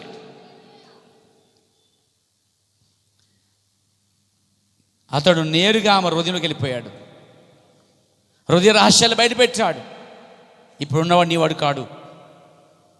అని చెప్పగానే తన చేతిలో ఉన్న ఆ కుండ పడేసింది ఆమె. వెళ్ళింది, ఊరందరికీ చెప్పింది, నా దోషాలు నా పాపాలన్నీ బయట పెట్టాడు ఆయన, నన్ను క్షమించాడు ఆయన, ఇదిగో ఈయన క్రీస్తు కాదా, ఈయన లోకరక్షకుడు కాదా, ఈయనే నా విమోచకుడని ఆమె ప్రకటించిందండి. చెప్పాలంటే సాక్ష్యం ఇచ్చింది. ఆమె ఆయన సంధికి వచ్చినప్పుడు వెంటనే తమ పాపాలన్నీ గుర్తించింది, ఒప్పుకుందట సమరయ స్త్రీ. ఇక ఎన్నడూ ఆ పొరపాట్లు మళ్ళా తిరిగి చేయలేదండి. అంటే అర్థం ఏంటి? దేవుని చేత పట్టబడిన, దేవుని చేత నీ పాపములు క్షమించబడిన, ఇంకా మళ్ళీ అలాంటి మురుకులోకానికి వెనక్కి వెళ్ళవిక, కుక్క తన వంతు తిన్నట్లుగా మళ్ళీ దాంట్లోకి వెళ్ళవిక. ఓ దేవునికి స్తోత్రం కలుగాక. యాకోబు కోసం అని చెప్పుకున్నాం, ఈ వర్తమానంలో యాకోబు కోసం చెప్పుకున్నాం. మోసగాడు, కానీ ఒకరోజు ఆయన సంధికి వచ్చాడు. యాకోబు ఆయన సంధికి వచ్చిన తర్వాత తన తప్పులన్నీ ఒప్పుకొని దేవుని కుమారుడిగా మారిపోయాడండి. మళ్ళా అలాంటి యాకోబు అతని జీవితంలో మళ్ళీ కనిపించలేదు. అలా అయిన తర్వాత దావీదు మనకు కనిపిస్తున్నాడు. దావీదు చేయరాని తప్పు, ఒకే ఒక్క తప్పు చేశాడు. తన జీవితంలో అన్నీ బాగున్నాయి 99%, 100కి 1 మాత్రం తప్పు చేశాడు. అదే ఉరియా భార్యని తెచ్చుకుంటాం, ఆమెతో పాపం చేయటం. తెలుసా, దేవుడు దాని నిమిత్తం అతనికి సరైన పనిష్మెంట్ ఇచ్చాడు. కొట్టేలేదు, అతన్ని తీసేయలేదు, రంగమించి రక్షణ ఆనందం పోయింది. అప్పుడు దావీదు ఏం చేశాడు తెలుసా? ఆయన సంధికి వచ్చాడు. ఎప్పుడు ఇవన్నీ ఆయనలో సాగుతున్నప్పుడే. కొందరు అప్పుడే పట్టబడ్డారు, కొందరు పట్టబడి సరిగా మార్పు లేని వారు కొనసాగుతున్నప్పుడు మధ్యలో మార్పు చెందారు. కొందరు ప్రారంభంలో, కొందరు మధ్యలో, కొందరు చివరిలో దేవుని స్థితిని అనిపించినప్పుడు కార్యాలు మారిపోయాయి. నిజంగా మారిన మనిషిగా మారిపోయారండి వాళ్ళు. దావీదు తన జీవితంలో చేసిన ఒకే ఒక్క తప్పు, ఏకైక తప్పు, దానికోసం అతడు ఎంతో వెల చెల్లించని తెలుసా అండి? తన కన్నీరు కార్చి తన పరుపులు లేవనెత్తాడండి. పశ్చాత్తాపడ్డాడు. దేవునితో చెప్పాడు, ప్రభువా నీ పరిశుద్ధాత్మని అతను తీసివేయవద్దు. అంటే ఉంది, దయచేసి తీసివేయొద్దు. అయితే నాకు రక్షణ ఆనందం పోయింది, మరల నాకు రక్షణ ఆనందం దయచే ప్రభువా అని అడిగినప్పుడు దేవుడు దావీదుకి మరలా రక్షణ ఆనందం ఇచ్చాడు. అలాగే దావీదు వల్ల తప్పు చేస్తే ఎవరన్నా కోల్పోవద్దు, దేవుడికి దూరం అయిపోవద్దు, దేవుని సన్నిధించి పారిపోవద్దు. దావీదు వల్ల పశ్చాత్తాపడితే దావీదు యొక్క దేవుడే నీ దేవుడిగా మారుతాడండి. చాలామంది అనుకుంటారు, నేను తప్పు చేశాను ఇక నేను పనికిరాను, నేను పాపం చేశాను ఇక పనికిరాను, నేను చేయలేని తప్పులు చేశాను ఇక నేను బైబిల్ చదవకూడదు, చర్చికి వెళ్ళకూడదు, దేవుని దగ్గరికి వెళ్ళకూడదు, నేను యోగ్యురాలు కాదు, యోగ్యుని కాదు అనుకుంటారు. కానీ అలా అనుకుని దూరం అయిపోయి దానికన్నా ఆయన సన్నిధికి వచ్చి పశ్చాత్తాపడి, అయ్యో నేను అప్పెత్తున పిల్లవాడిని, అయ్యో నేను చచ్చిన దాన్ని, నేను చచ్చిన వాడిని, అయ్యో నేను మోసగాడిని, అయ్యో నేను ఆ తప్పు ఈ తప్పు చేశాను, ప్రభువు నన్ను దోషములు క్షమించి ప్రభు అని హృదయపూర్వకముగా పశ్చాత్తాపడినప్పుడు దేవుడు ఆ పాపిని క్షమిస్తాడండి. హల్లెలూయా, నిజమే కదా? అందుకంటాడు ఈ కాల ప్రవక్త, పశ్చాత్తాపడిన పాపులకు ఎట్టి భయం ఉండదు, మారు మనసు పొందిన పాపి తన కొరకు తన స్థానములో రక్తబలి ఉన్నదని ఎరిగి ఉన్నాడు, అది అతన్ని ఓదార్చుచున్నది. ఏది? ఆ రక్త బలి ఉందని ఒక పాపి ఒప్పుకున్నప్పుడు ఆ రక్తం అంట అతని మీద పనిచేసినప్పుడట అది అతనికి ఓదార్పును, ఆమెకి ఓదార్పును, ధైర్యమునిచ్చి విడిపిస్తుంది ఆ పరిస్థితుల నుంచి. చాలామంది ఆ తప్పు చేసాం ఈ తప్పు చేసామని చెప్పి తల్లిదండ్రులకు తెలియక, లేకపోతే ఇంట్లో తెలియక, లేక బయట తెలియక తప్పు చేసిన వారు ఏం చేస్తారంటే ఉరిపోసుకోవాలని, లేకపోతే విషం పుచ్చుకోవాలని, లేకపోతే దూకేయాలని, చనిపోవాలని ప్రయత్నం చేస్తారు. నిన్న మన పేపర్లో చదివాను కార్యాన్ని. పెళ్ళి నిశ్చితార్థం అయిపోయింది ఎల్లారెడ్డి ప్రాంతంలో, తెలంగాణ ప్రాంతంలో జరిగిన సంఘటన. తన తండ్రికి పేదవాడు, డబ్బులు లేవు, నిశ్చితార్థం అయిపోయింది కానీ కట్నం అడిగారంట వాళ్ళు. ఆ కట్నం కోసం అతడు అప్పుల కోసం తిరుగుతున్నాడండి, ఎవరు అప్పు ఇవ్వట్లేదు. తన కుమార్తె అది గుర్తించింది, అయ్యో నా తండ్రికి నేను భారం అయిపోయినా, నా తండ్రికి నేను లేకపోతే అప్పే చేయట్లేదు నా తండ్రి అని చెప్పి ఆమె ఆత్మహత్య చేసుకోపోయింది. చూసారండి, కొందరు ఆ విధంగా, కొంత తప్పు చేసి కొంత దూరం వెళ్ళిపోయి కుటుంబానికి, సంఘానికి, సేవకుడికి దూరంగా వెళ్ళి లోకంలో అన్ని పాపాలు చేసేస్తారు పేర. నేను అంటున్నాను, ఒకే ఒక్క అవకాశం ఉంది పాపకి ఇప్పుడు. పశ్చాత్తాపడటం, ఏడవటం, తిరిగి రావటం. ఆ వ్యక్తిని ఎంత పాపినైనా దేవుడు అక్కడే చేర్చుకుంటాడండి. అన్నాడైనా, నేను ఎందుకు పనికిరాని వాడిని, నాకు తెలియను, కానీ అక్కడ నా కొరకు ఒక ఆయన నిలబడి ఉన్నాడు. నా దోషములన్నిటినీ క్షమించాడు, తన మీద మోసుకుని పోయాడు. ఎందుకనగా అతడు నా కొరకు ఈ భూమి మీద నిలబడి ఉన్నాడు, ప్రభువైన యేసుక్రీస్తు. ఇప్పుడు ఆయన వద్దకు నేను రాగలను. ఏకైక మార్గం, దేవుడు సిద్ధపరిచిన మార్గం, యేసు ప్రభు వద్దకు రావటం, ఆయన సన్నిధి వద్దకు రావటం, నీ దోషాలు, నీ పాపాలు ఒప్పుకుంటాం. ఓ హల్లెలూయా! దావీదు ఒప్పుకున్నాడు. దావీదుని దేవుడు క్షమించాడని మీకు తెలుసా? మీకు తెలుసా? దావీదు 10 ఏళ్ల పాలన ఉంటాడు. దావీదు దేవుని రాజ్యంలో ఉంటాడు. మనిషి క్షమించడం కాదు కానీ దేవుడు క్షమించాలి. దేవుడు క్షమిస్తాడు, కానీ మనిషి దేవుడిలా క్షమించలేడు. ఎందుకంటే మనిషి ఎప్పుడు కఠినమైన మనిషే. కానీ మర్చిపోకండి, నిన్ను క్షమించిన దేవుడు నువ్వు కూడా ఒకరిని క్షమించేలా చేశాడండి. నన్ను క్షమించాడు దేవుడు అన్నప్పుడు ఆ గ్రహింపున్న వ్యక్తి ఎవరైనా సరే తన తోటవని కూడా క్షమించగలుగుతారు. తన తోటవని క్షమించలేదంటే ఆ కఠినుని దేవుడు తీసుకెళ్ళి నరకములు వేసేస్తున్నాడు. అది కఠినరాలైనా కఠినాడని. అంటే నీ తోటవన్నీ ప్రేమించలేక, నీ తోటవన్నీ క్షమించలేకపోతే దేవుడు నిన్ను ప్రేమించాడు, నేను క్షమించడు కాబట్టి నువ్వు దేవుని వల్ల లేవు కనుక, ఆయన వల్ల లేవు కాబట్టి ఆయన వల్ల ప్రేమించట్లేదు, ఆయన వల్ల క్షమించలేదు కాబట్టి నిన్ను దేవుడు ఏం చేస్తే తీసుకెళ్ళి ఆ అగ్నిగుండంలో వేసేస్తున్నాడండి. నువ్వు దానికే కరెక్ట్.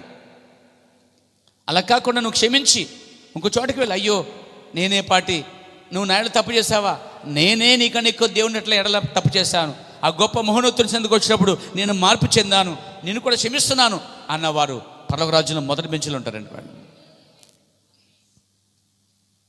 అందుకే తాను కలిగిన సహోదరుని ప్రేమించలేని వాడు దూరంగా ఉన్న దేవుని ఎలా ప్రేమించగలడు అన్నాడండి.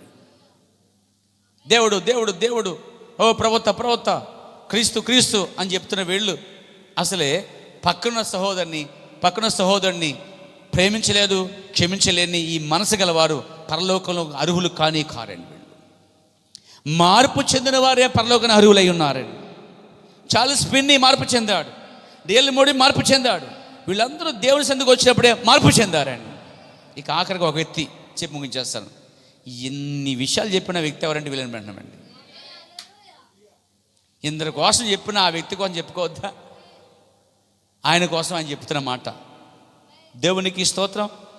నాతో ఉన్నారండి? ఓ దేవునికి మహిమ కలుగాక. అతను అన్నాడు, ప్రైజ్ ది లార్డ్, నా గురించి కొద్దిగా నేను మాట్లాడకూర్చున్నాను అన్నాడండి. అంటే ఇన్ని విషయాలు చెప్పిన తర్వాత ఆఖరి పేజీలో ఆయన కోసం చెప్తున్నాడు. ఆయన వీళ్ళందరి కోసం చెప్పిన వ్యక్తి తను కూడా ఏమైనా కూడా చెప్తున్నాడు. చాలామంది అందరి కోసం చెప్తారు కానీ తన కోసం చెప్పుకోరండి. కానీ ఈ ప్రవక్త అలాంటోడు కాదు. ఇతర సేవల కన్నా గొప్ప మాదిరి గలవాడండి ఇతడు. ఓహ్ దేవునికి స్తోత్రం అన్నాడైనా. నాకంటే అద్దములు ఎవరు ఉండరు, నేను ఎక్కడిని వాడును, ఎక్కడి నుంచి వచ్చాను, నా బ్యాక్గ్రౌండ్ ఏంటి, నా స్థితి ఏమిటి అన్నాడైనా. త్రాగుబోతుల, హంతకుల, దుష్టుల కుటుంబం నుండి నేను వచ్చాను. ఈ మాట ఏ సేవకుడని చెప్పగల నిలబడి వేదిక మీద? తాను ఏదో గొప్పవారు అనుకుంటారండి, మహాపరిశులు అనుకుంటారు, అసలే పాపమే చెరుకుంటారు. కానీ ఎంత సేవ చేస్తున్నా, ప్రపంచాన్ని కదిలించిన గొప్ప దైవజనుడు, పరిశుద్ధాత్మ పూర్ణుడు, మరియు అనేక బైబిల్ మర్మం చెప్పినవాడు, మరి నిజంగానే సత్యసువార్త చెప్పినవాడు అండి ఇతడు. నేను తాగుబోతుల కుటుంబం నుంచి వచ్చాను. హంతకులు, బ్రెన్హం కుటుంబస్తులు ఎలాంటి వాళ్ళు అంటే మాట వస్తే చంపేసుకుంటారు అన్నమాట. నరుక్కుంటమే, కాల్చుకుంటమే. మళ్ళీ తాగుబోతులు, భయంకర తాగుబోతులే అండి అన్నాడైనా. అలాంటి కుటుంబంలో నేను వచ్చాను, దాన్ని మీకు తెలుసు, మీలో ప్రతి ఒక్కరు ఎరుగుదురు. ఇక్కడ మాకు ఎట్టి విధముకు పేరుందో మీకు తెలుసు.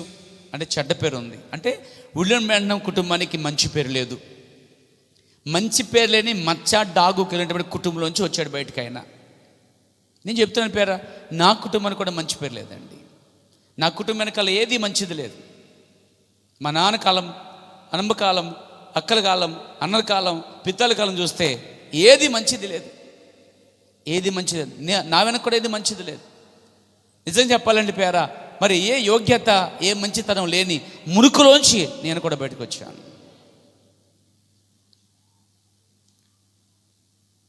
నువ్వు కూడా వచ్చావు అలాగా. మంచి దాంట్లోంచి రాలేదు, కానీ చెడ్డ దాంట్లోంచి దేవుడు తీసుకున్నాడండి. ఒక్కసారి వెనక్కి చూస్తే, మన వెనక బ్యాక్గ్రౌండ్ చూస్తే వెనక ఏది మంచిది లేదు. చాలామంది మా వంశం గొప్ప, మా పేరు గొప్ప, మేమంతా పరిశుద్ధులము, మహా పెంతుకొని వచ్చాం మేమని చెప్తారండి. దేవుడికి ఘనత కాదు అది. ఏమీ లేని భయంకరమైన స్థితిలో వచ్చాను నేను. చెప్పుకుంటానికి ఏది మంచిది లేదు మా వెనక, నా కుటుంబంలో లేదు, నా వెనక లేదు అని చెప్పుకుంటూ ఏమీ లేని, ఏ మంచితనం లేని ఈరోజు ఈ మంచితనము ఆయన బట్టి వచ్చిందని చెప్పినప్పుడు అది ఆయనకి మహిమ. కుటుంబాలన్నీ బాగుండి చాలా మంచిగా పరిశుద్ధంగా ఉంటే ఆయనకి ఎందుకు మహిమ? ఏమీ లేని దాంట్లోంచి దేవుడు చేసినప్పుడే కదా దేవునికి మహిమ.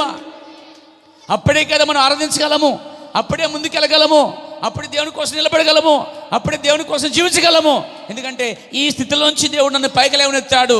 ఏ మంచి లేని స్థితిలోంచి దేవుడు నన్ను లేవనెత్తాడని దేవునికి ఎల్లప్పుడూ కృతజ్ఞత కలిగి జీవిస్తాం మనమండి.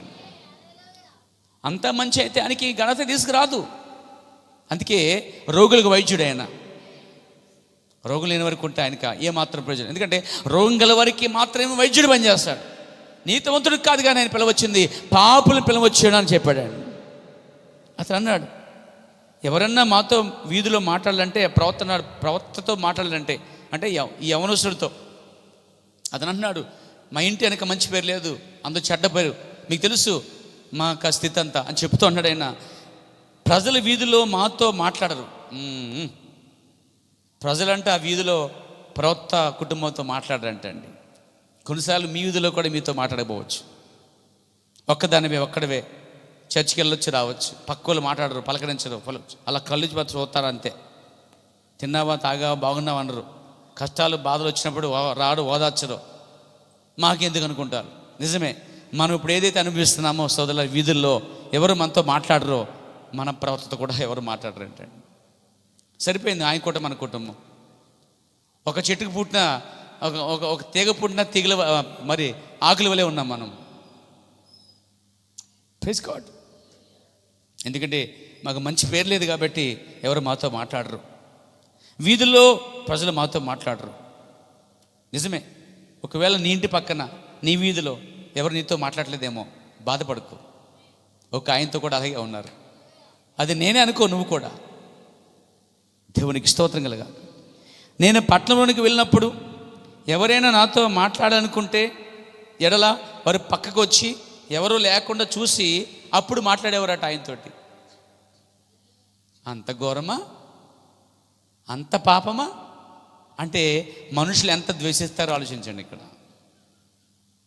అంటే విలియం మెన్షన్ కుటుంబాన్ని చాలా తక్కువగా, హీనంగా చూశారండి. అవును, ఎందుకంటే వారు హంతకులు, వారు చారా కాసేవారు, త్రాగుబోతులు, ఏ మంచి పేరు లేదు. అలా మురుకులోంచి వచ్చిన వాడు, ఇతను ఏ తప్పు చేయలేదు. కానీ ఇతను చూసేట మాట్లాడుతుంటే కాసేపు అలా మాట్లాడుతుండేవారట అండి. అలా మాట్లాడుతుండే ఎవరైనా చూస్తేటండి వాళ్ళు మెల్లిగా సైడ్ అయిపోరంటండి, పక్కకి వెళ్ళిపోరట. అంటే అర్థం ఏంటి? ఆ వ్యక్తి, ఈ వ్యక్తితో ఉంటే నన్ను కూడా చెడ్డోడు అనుకుంటారేమో అనుకుని ఆ వ్యక్తి ప్రాణంతో మాట్లాడి పక్కెళ్ళిపోతుండమాట. ఈరోజు కొంతమంది నీతో మాట్లాడినప్పుడు కూడా కొంతమంది పక్కెళ్ళిపోతారు. ఎందుకు తెలుసా? నువ్వేదో చెడ్డదానివి, చెడ్డవాడని అభిప్రాయంలో వారు ఉన్నారండి. నేను అనుకుంటే అప్పుడప్పుడు నాతో ఎవరు నిలబడరు, నాతో పక్కన ఉండరు అంటే మిమ్మల్ని కాదు, బయట వ్యక్తులు చెప్తున్నాను. మీరు ఉంటారులేండి, ఉంటారనుకున్నాను, ఉంటారని నమ్మేస్తున్నాలేండి. దేవుని స్తోత్రం కలిగాక. బయట కొంతమంది దృష్టిలో నుంచి చెడ్డ అన్నమాట అనుకుంటాను. వాళ్ళు మహాపరిశుద్ధులు, పరలోకంలో ముందు స్థానం ఉంటారేమో. పోన్లే, పరలోకంలో ఆఖరి బెంచి నాకు దేవుడు ఇచ్చిన పర్లేదు అనుకుంటాను నేను. అక్కడ చేరినా కానీ నన్ను తోసేస్తాడని భయం నాకు మళ్ళా. మహాపరిశుద్ధులు అయితే ఇప్పుడు ఆ భయం లేదు. ఎందుకంటే దానికి అతినేత ఎవరంటే ప్రభువుని యేసుక్రీస్తు అయి ఉన్నాడు. ఆయనకి ఇష్టంగా ఉంటే చాలండి. మనం వీళ్ళ కాకపట్టేదానికి ఆయన కాకపడితే సరిపోద్ది, పరలోకంలో ఉంటాం. అందుకే పరలోక తాళం చేయాలంటే ఆ పేతురికి ఇచ్చాడండి. అంటే మార్పు చెందిన వ్యక్తికి ఇచ్చాడు. మార్పును వ్యక్తి అయితేనే అందరికీ అవకాశం ఇస్తాడు. మార్పులోనే అయితే ఏం చేస్తాడంటే స్వార్థపడి తన కుటుంబము తన సంఘమే వెళ్ళిపోవాలనుకుంటాడు, కోరుకుంటాడు. ఈరోజు సేవకులు ఎలా ఉన్నారంటే నేను నా సంఘం పల్లగా ఉండాలి, మిగతా వాళ్ళందరూ నరకన పోవాలి. అది క్రీస్తు చేసే మనసు కాదే. నేను నా సంఘం బాగుండాలి, మిగతా సంఘాలను నశించిపోవాలి, అది క్రీస్తు చేసే మనసు కాదే. నా శత్రువు కూడా నరకన పోకూడదు అని చూడండి, ఉళ్ళని మనమనే ఆ గొప్ప మనసు కలిగి ఉండాలండి. మాట్లాడుతూ పక్కకి వెళ్ళిపోవారంటండి.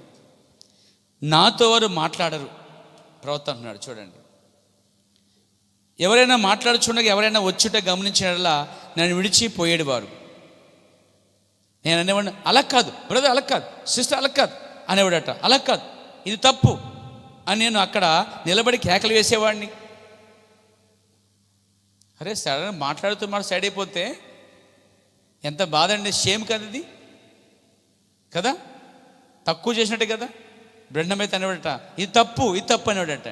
మీరు నాతో ఇప్పుడు దాకా మాట్లాడి అదిగో వాళ్ళు ఎవరు వచ్చారని చెప్పి మా కుటుంబ బ్యాక్గ్రౌండ్ చూసి నువ్వు వెళ్ళిపోతున్నావని కేకలేసేవాడట. ఆయన ప్రేమించేవారు కాదు. కానీ ఒక దినమున నేను దేవుని సన్నిధిలోకి వచ్చాను. ఆయన నన్ను మార్చి తన కుమారుడిగా చేశాను. ఆయన కృప ఆయన సన్నిధిలోనికి నన్ను తీసుకుని వచ్చింది. దానిని ఎన్నడూ నేను విడిచిపెట్టగొట్టలేదు. 30 ఏండ్లుగా నేను దాన్ని కలిగి ఉన్నాను అన్నాడండి. Praise God. ఎల్లప్పుడూ అక్కడే నేను ఉందును. ఆయన కృపను విడిచిపెట్టను, ఆయన సన్నిధిని విడిచిపెట్టను, ఎప్పుడు అక్కడే ఉందునని నిశ్చత చేసుకున్నాను అన్నాడండి. ఇంకా అన్నాడైనా మరణము సహితము ఆయన సన్నిధి నుండి నన్ను వేరు చేయలేదు అన్నాడండి. అంటే చనిపోయినా కానీ నేను ఆయన సన్నిధి విడిచిపెట్టను అన్నాడు. ఎలాంటి సమర్పణ అంటే వీధులు ఎవరు నాతో మాట్లాడిపోయినా పర్వాలేదు, నన్ను ద్వేషించినా పర్లేదు, దూషించినా పర్లేదు, నన్ను బట్టబొరవడాన్ని పలికినా పర్లేదు, ఓ చదువు లేనని చెప్పినా పర్వాలేదు, పేదవాడని చెప్పినా పర్వాలేదు, నీ వెనక నీ తాగుబోతులు నీ కుటుంబం చెడ్డది అని చెప్పినా పర్వాలేదు, కానీ నేను ఆయన సన్నిధిని విడిచిపెట్టను. చెప్పిన మాట. ఎలాంటి దైవజన్యం మనం కలిగి ఉన్నాం తెలుసా? మనందరికీ మాదిరికరమైన వ్యక్తి అండి. So I will give respect ప్రవక్తకి. ఆయన నేను చాలా గౌరవిస్తున్నాను ఆయన్ని. దేవుని తర్వాత నాకు ఆయనే నాకు గౌరవం. Praise the Lord. ఇంకా ఆయన ప్లేస్లో ఏ సేవకుని పెట్టను, అంత భయంకర వ్యక్తి నేను ఈ విషయంలో. సో ఐఎమ్ బ్యాడ్ మ్యాన్ కదా, నిజమే. కరెక్ట్ చెప్పాలంటే దేవుని తర్వాత ప్రవక్తే నాకు మాదిరి, ఆ తర్వాత ఇంకెవరన్నా. నెక్స్ట్ సెషన్ దేవునికి స్తోత్రం కలుగాక. ఇలాంటి మంచి దైవజనుడిని ఎవడైనా పోగొట్టుకుంటాడా? ఎవడు విడిచిపెడతాడా? అందుకే నేను విడిచిపెట్టలేదండి, నేను కలిగి ఉన్నాను. కాబట్టి ఈయన పక్కన చేరితే నన్ను కూడా బ్రహ్మమిస్ట్ అనుకుంటారేమో అనుకోని, అరే ఈయన పక్క చేరితే నన్ను కూడా అదేదో బ్రహ్మ లార్డ్ అని చెప్పి అనుకుంటారే. తప్పుడు ఈరోజు ఈ ప్రవక్త మీద తప్పుడు ప్రసంగాలు ఉన్నాయి, తప్పుడు మాటలు ఉన్నాయి, తప్పుడు వీడియోస్ ఉన్నాయి, తప్పుడు సిద్ధాంతాలు ఉన్నాయి. ఈ ప్రసంగం మీద చాలామంది, ఈ ప్రవక్త మీద, ప్రవక్త వర్తమానం మీద బురద జల్లివారు అనేక మంది ఉన్నారండి. ఈ ప్రవక్త గురించిన చాలామంది షార్ట్ ఫిల్మ్ తీస్తున్నారు, తర్వాత కరపత్రాలు వేస్తున్నారు, తర్వాత వాక్యాన్ని చేస్తున్నారు, ప్రసంగం చేస్తున్నారు. ఈ మధ్య ఒక ఆయన ఇతడు అబద్ధ ప్రవక్త అని ఒకడు, తర్వాత ఇతడు దుర్బోధకుడు అని ఒకడు అని చెప్తున్నారు. అయితే వాళ్ళంతా కోడే కూసిన నేను ప్రవక్తతో నిలబడి ఉంటాను. ప్రవక్త దేవునితో నిలబడి ఉన్నాడు. దేవుని స్తుతి కలుగాక. లేవి అప్స అనే వ్యక్తి 60 సంవత్సరాలుగా చెట్ల కుర్చీలో ఉన్నాడట. ఒకరోజు ఆయన కోటకు వెళ్ళాడు. కోటలో ఆ లేవి అప్స స్వస్థపరచబడ్డాడు. అతను ఇచ్చిన స్టేట్మెంట్ ఏం తెలుసా? 60 సంవత్సరాలుగా నేను ఈ కుర్చీలో పడి ఉండగా చాలా కోటకు వెళ్ళాను, చాలామంది ప్రార్థన చేశారు, నాకు స్వస్థత రాలేదు. కానీ 20 శబ్దత ప్రవక్త ఉలియన్ మన్నం యేసుక్రీస్తు నామములో ప్రార్థన చేయగా దేవుడు నన్ను స్వస్థపరిచాడు. కాబట్టి ఇతడు ఈ కాలానికి ప్రవక్త అని చెప్పడంలో నేను సిగ్గుపడటం లేదని చెప్పి సాక్ష్యం ఇచ్చాడు అండి. అలాంటి వారు సాక్ష్యం ఇచ్చినప్పుడు ఇలాంటి గొప్ప దేవుజనుడి కోసం చెప్పడానికి సిగ్గేంటి? అతను వ్యభిచారం చేయలేదు, డబ్బు ఆశించలేదు, పేరు ప్రఖ్యాతలు ఆశించలేదు. అలాంటి దైవజనుడు ఉన్నాడంటే ఒక్క లేడి తరముల పేర అతను ఒక్కడి తర అనుకున్నాడు. Praise God. అంత మాత్రం కాదు, చాలా దైవజనులు వేదిక ఎక్కి మా తాత సేవకుడు, మా ముత్తాత సేవకుడు, నేను పరిశుద్ధ కుటుంబంలో వచ్చాను అని చెప్పుకొస్తారండి. అసలు మేము పాపమే చేయలేదు, మేము అసలే పుట్టుకతోనే క్రైస్తవం అని చెప్పుకొస్తారు. కానీ ఈయన ఒప్పుకుంటున్నాడు ఇక్కడండి. దేవుని సందుకు వచ్చినప్పుడు ఇలా అంటున్నాడు, మరణం సైతము ఆయన సన్నిధి నుంచి నన్ను వేరు చేయలేదు, నేను సదా ఆయనతో ఉందును. మొదటిసారి ఆయన సన్నిధికి నేను చూచినప్పుడు, ఫస్ట్ టైం అంటాడండి ప్రవక్త అనుభవం చెప్తున్నాడు. మొదటిసారి ఈ ప్రవక్త యవనస్తుడిగా ఉన్నప్పుడు దేవుని సన్నిధికి వచ్చాడట. ఇలా అంటున్నాడు, మొదటిసారి నేను ఆయన సన్నిధికి వచ్చినప్పుడు యెషయా వలె ఏడ్చాను. యెషయా అలా ఏడ్చాడో అలా ఏడ్చాను. అయ్యో నాకు శ్రమ అని నేను ఏడ్చాను, పశ్చాత్తాపడ్డాను. యెషయా వలె నేను కూడా అప్పిత్రం పెదలగలవాడిని, అప్పిత్ర జనుల మధ్యలోనని, నా దోషములు అని ఒప్పుకున్నప్పుడు అప్పుడు ఆయన తన కృపతో నన్ను తాకేను అన్నాడండి. ఆ సమయంలోనే, ఆ టైంలోనే దేవుని కృప ఇతను తాకిందంట అండి. యెషయాను తాకిన గొప్ప కృప ఇతను తాకిందంట అండి. అప్పుడు అన్నాడు ఆయన, అప్పటి నుంచి నేను మారిన మనిషిగా మారిపోయాను. ఫ్రమ్ దట్ టైం, అప్పటి నుండి ఒక మార్పు అనేది అతనిలో కనిపించింది. అంటే జీవితంలో ఈ జర్నీలో ఎక్కడో చోట చిన్న స్టాప్ ఉండాలి నీకు. ఆ స్టాప్లో దేవుడు నువ్వు కలుసుకోవాలి. ఆ తర్వాత మళ్ళీ రీఛార్జ్ చేయి, నువ్వు ఏం చేస్తావు, ఇంకా జర్నీ చేయాలి. అలాంటి అనుభవాలండి ఇన్ హిస్ ప్రెజెన్స్, ఆయన సన్నిధిలో. ముగించేస్తాను అంటున్నాడు ఆయన, అప్పటి నుండి నేను మారిన మనిషిని మారిపోయాను అన్నాడండి.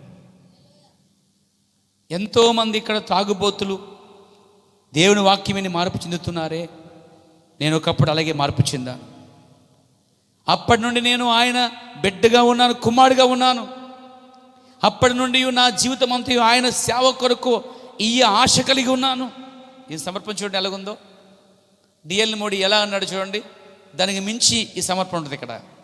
ఏమన్నా తెలుసండి ఆయన, నాకు 10,000 జీవితంలో ఉన్నాను, అవి ఆయనకే ఎగొరుచున్నాను. ఎన్ని జీవితాలు? మనది ఒక లైఫే,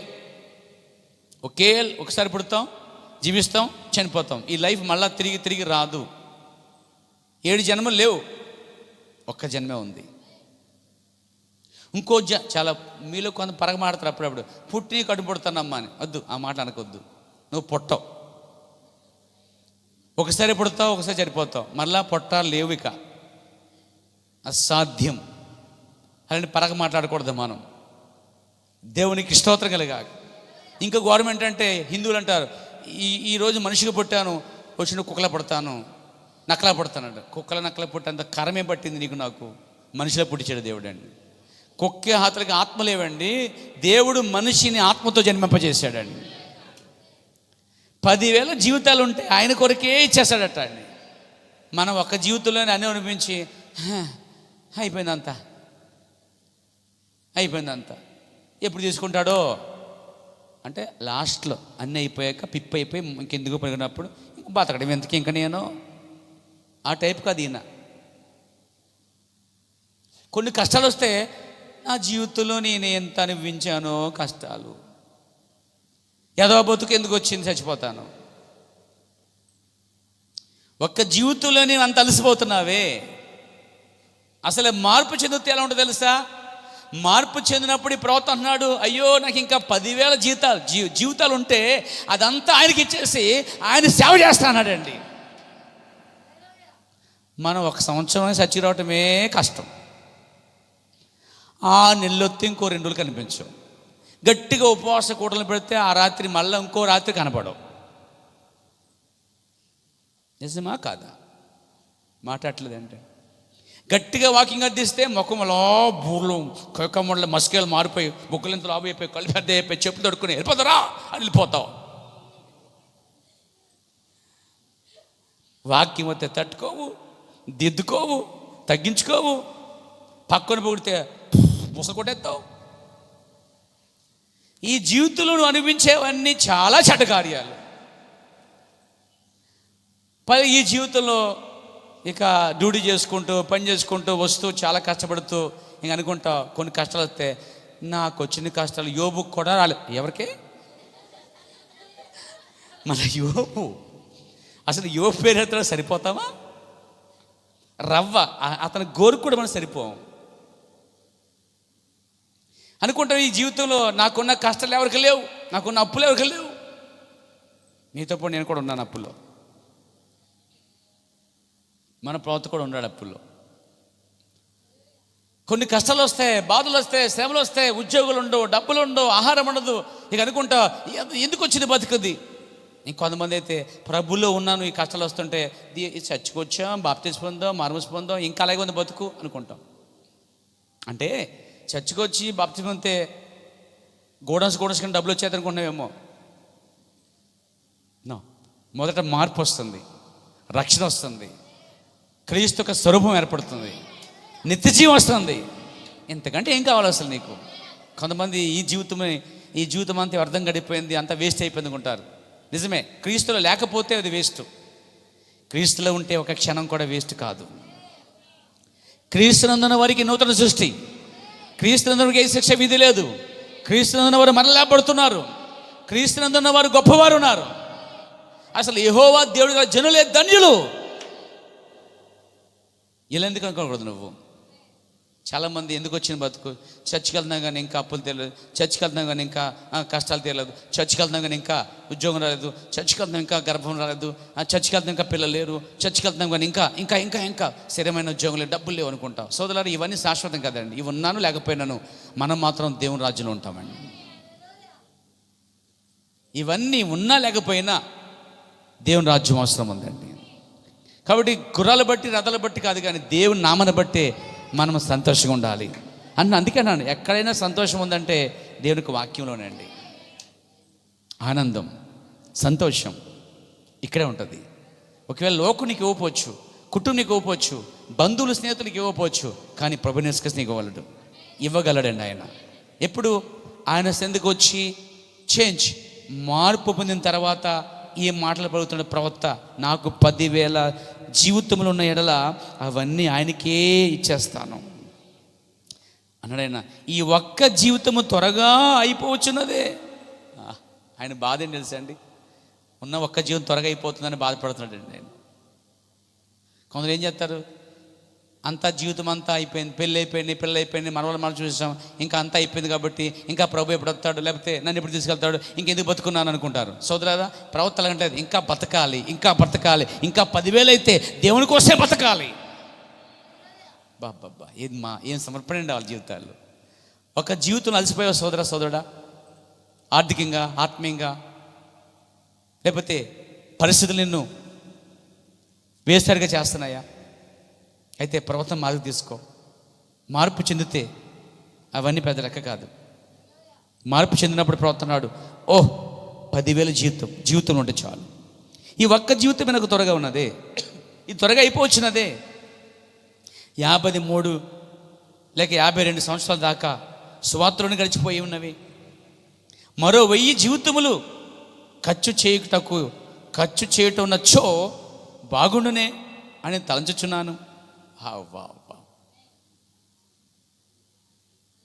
ఆయన బాధ ఏంటంటే, దేవుడు ఇంకా 10 జీవితాలకు ఇవ్వలేదు, ఒకటే జీవితం ఇచ్చాడు, బాధపడుతున్నాడు. తన కోసం కాదు, తన భార్య కోసం కాదు, పిల్లల కోసం కాదు, ఉద్యోగం కోసం కాదు, కానీ పేరు కోసం కాదు, కానీ దేవుని కోసము, దేవుని రాజ్యం కోసము, సేవ కోసం అండి. ప్రైజ్ గాడ్ అన్నాడైనా. నా జీవితం త్వరగా అయిపోవచ్చున్నది. 53 సంవత్సరాల సువార్తలోనే ఖర్చు అయిపోయినాయి. మరో 1000 జీవితములు ఉన్నచో ఖర్చు చేయదునే, బాగుండునే, తలంచుదును. ఎందుకు అలా తలస్తున్నాను అంటున్నాడు ప్రవక్త. ఎందుకు నాకు అలా అనిపిస్తుంది? ఇంకా బ్రతకాలి, నా కోసం కాదు, ఆయన కోసం, ఆత్మల కోసం, రాజ్యం కోసం, క్రీస్తు కోసం ఇంకా బ్రతకాలి, జీవించాలి. ఆ జీవితం అంతా ఆయనకే ఖర్చు పెట్టాలి. మనం ఒక్క అరగంట లేట్ అయితే మూతుపాటి చేసుకుంటారు, వెళ్ళి తిప్పేసుకుంటారండి ఆడలు. ఆ పైకి కిందకి మొత్తం తిప్పేసుకుంటారు, మనం తిప్పేసుకుంటారు, వెళ్ళి తిప్పుతారండి వాళ్ళు. మగవాడు రాదులేండి మనకి, శనిగేసుకుంటారు. ఇక మగవాళ్ళు అయితే ఇంకా వదలట్లేదు, ఇంకా 5 నిమిషాలు ఉంది, ఎంత చెప్పి అవుతుందో, వదలను. అసలు ఎందుకు వస్తున్నా థాట్స్ నీకు? ఎప్పుడైపోద్దని ఆలోచన ఎందుకు వస్తుంది? త్వరగా అయిపోతే బాగుంది ఎందుకు అనిపిస్తుంది? అంటే నీకు బోర్ కొట్టేస్తుందా? అంటే నీ జీవితం అయిపోయింది అనుకుంటున్నావా?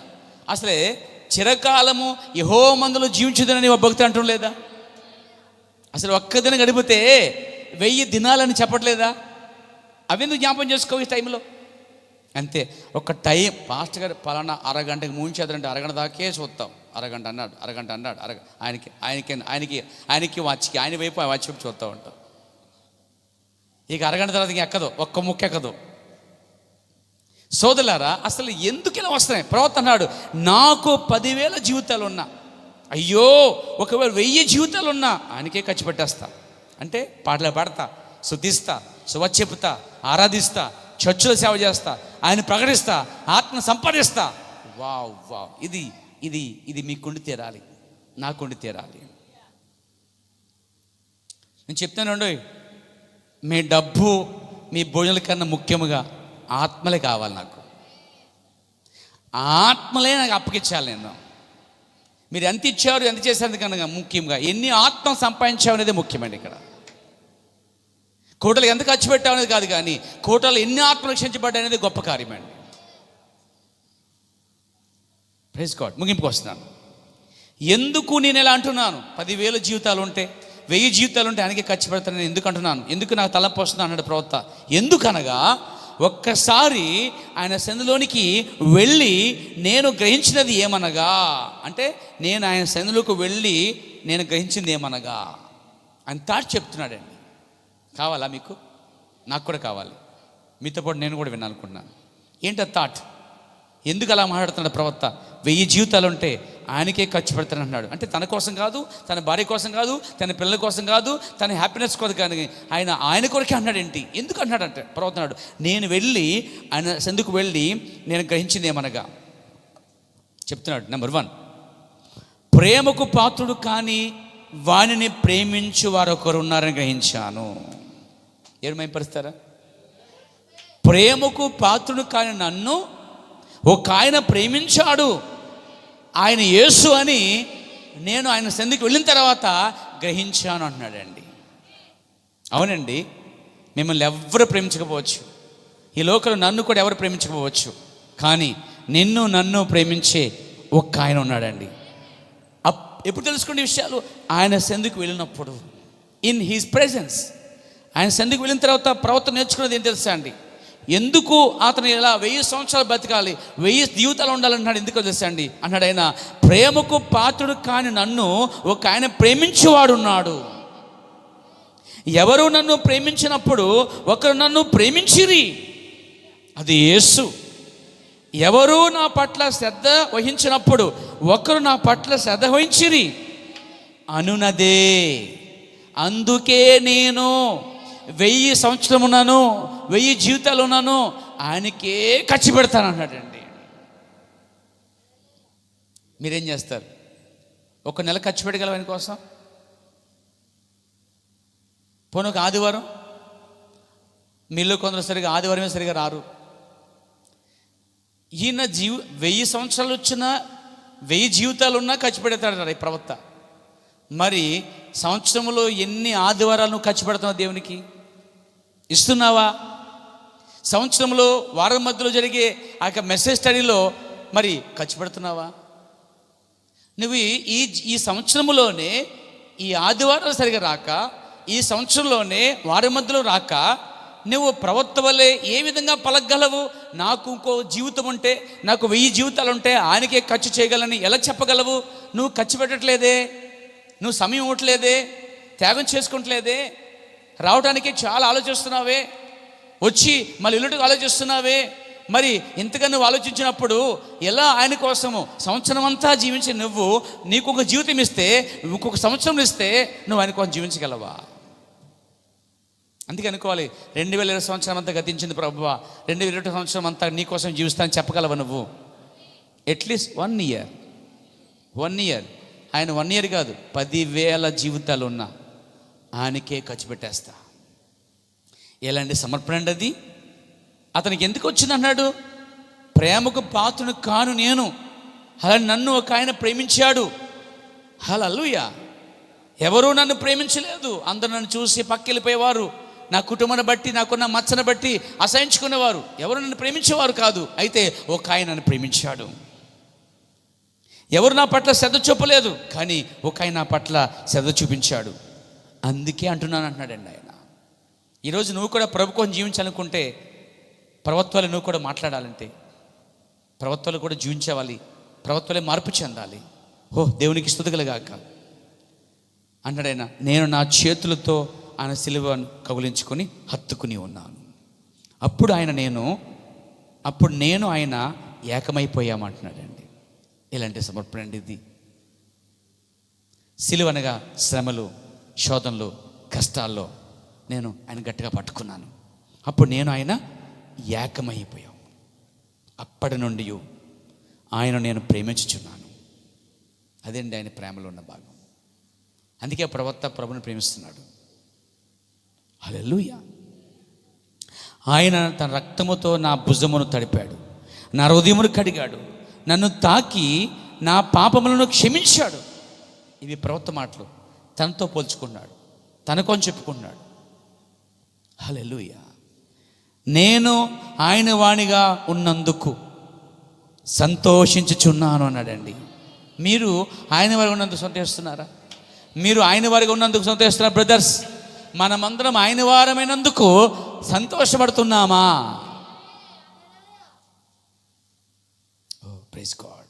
అందుకే దావీదు ఎద్దుకు వచ్చి అన్నారు, అయ్యా మేము యెహోవా మందిరికి వెళ్తున్నాం, ఆయన సన్నిధికి వెళ్తున్నాం. వస్తా ఉన్నప్పుడు మెట్లు దిక్కుంటూ తోతరగా వచ్చేసాట, నేను కూడా వస్తానట అండి.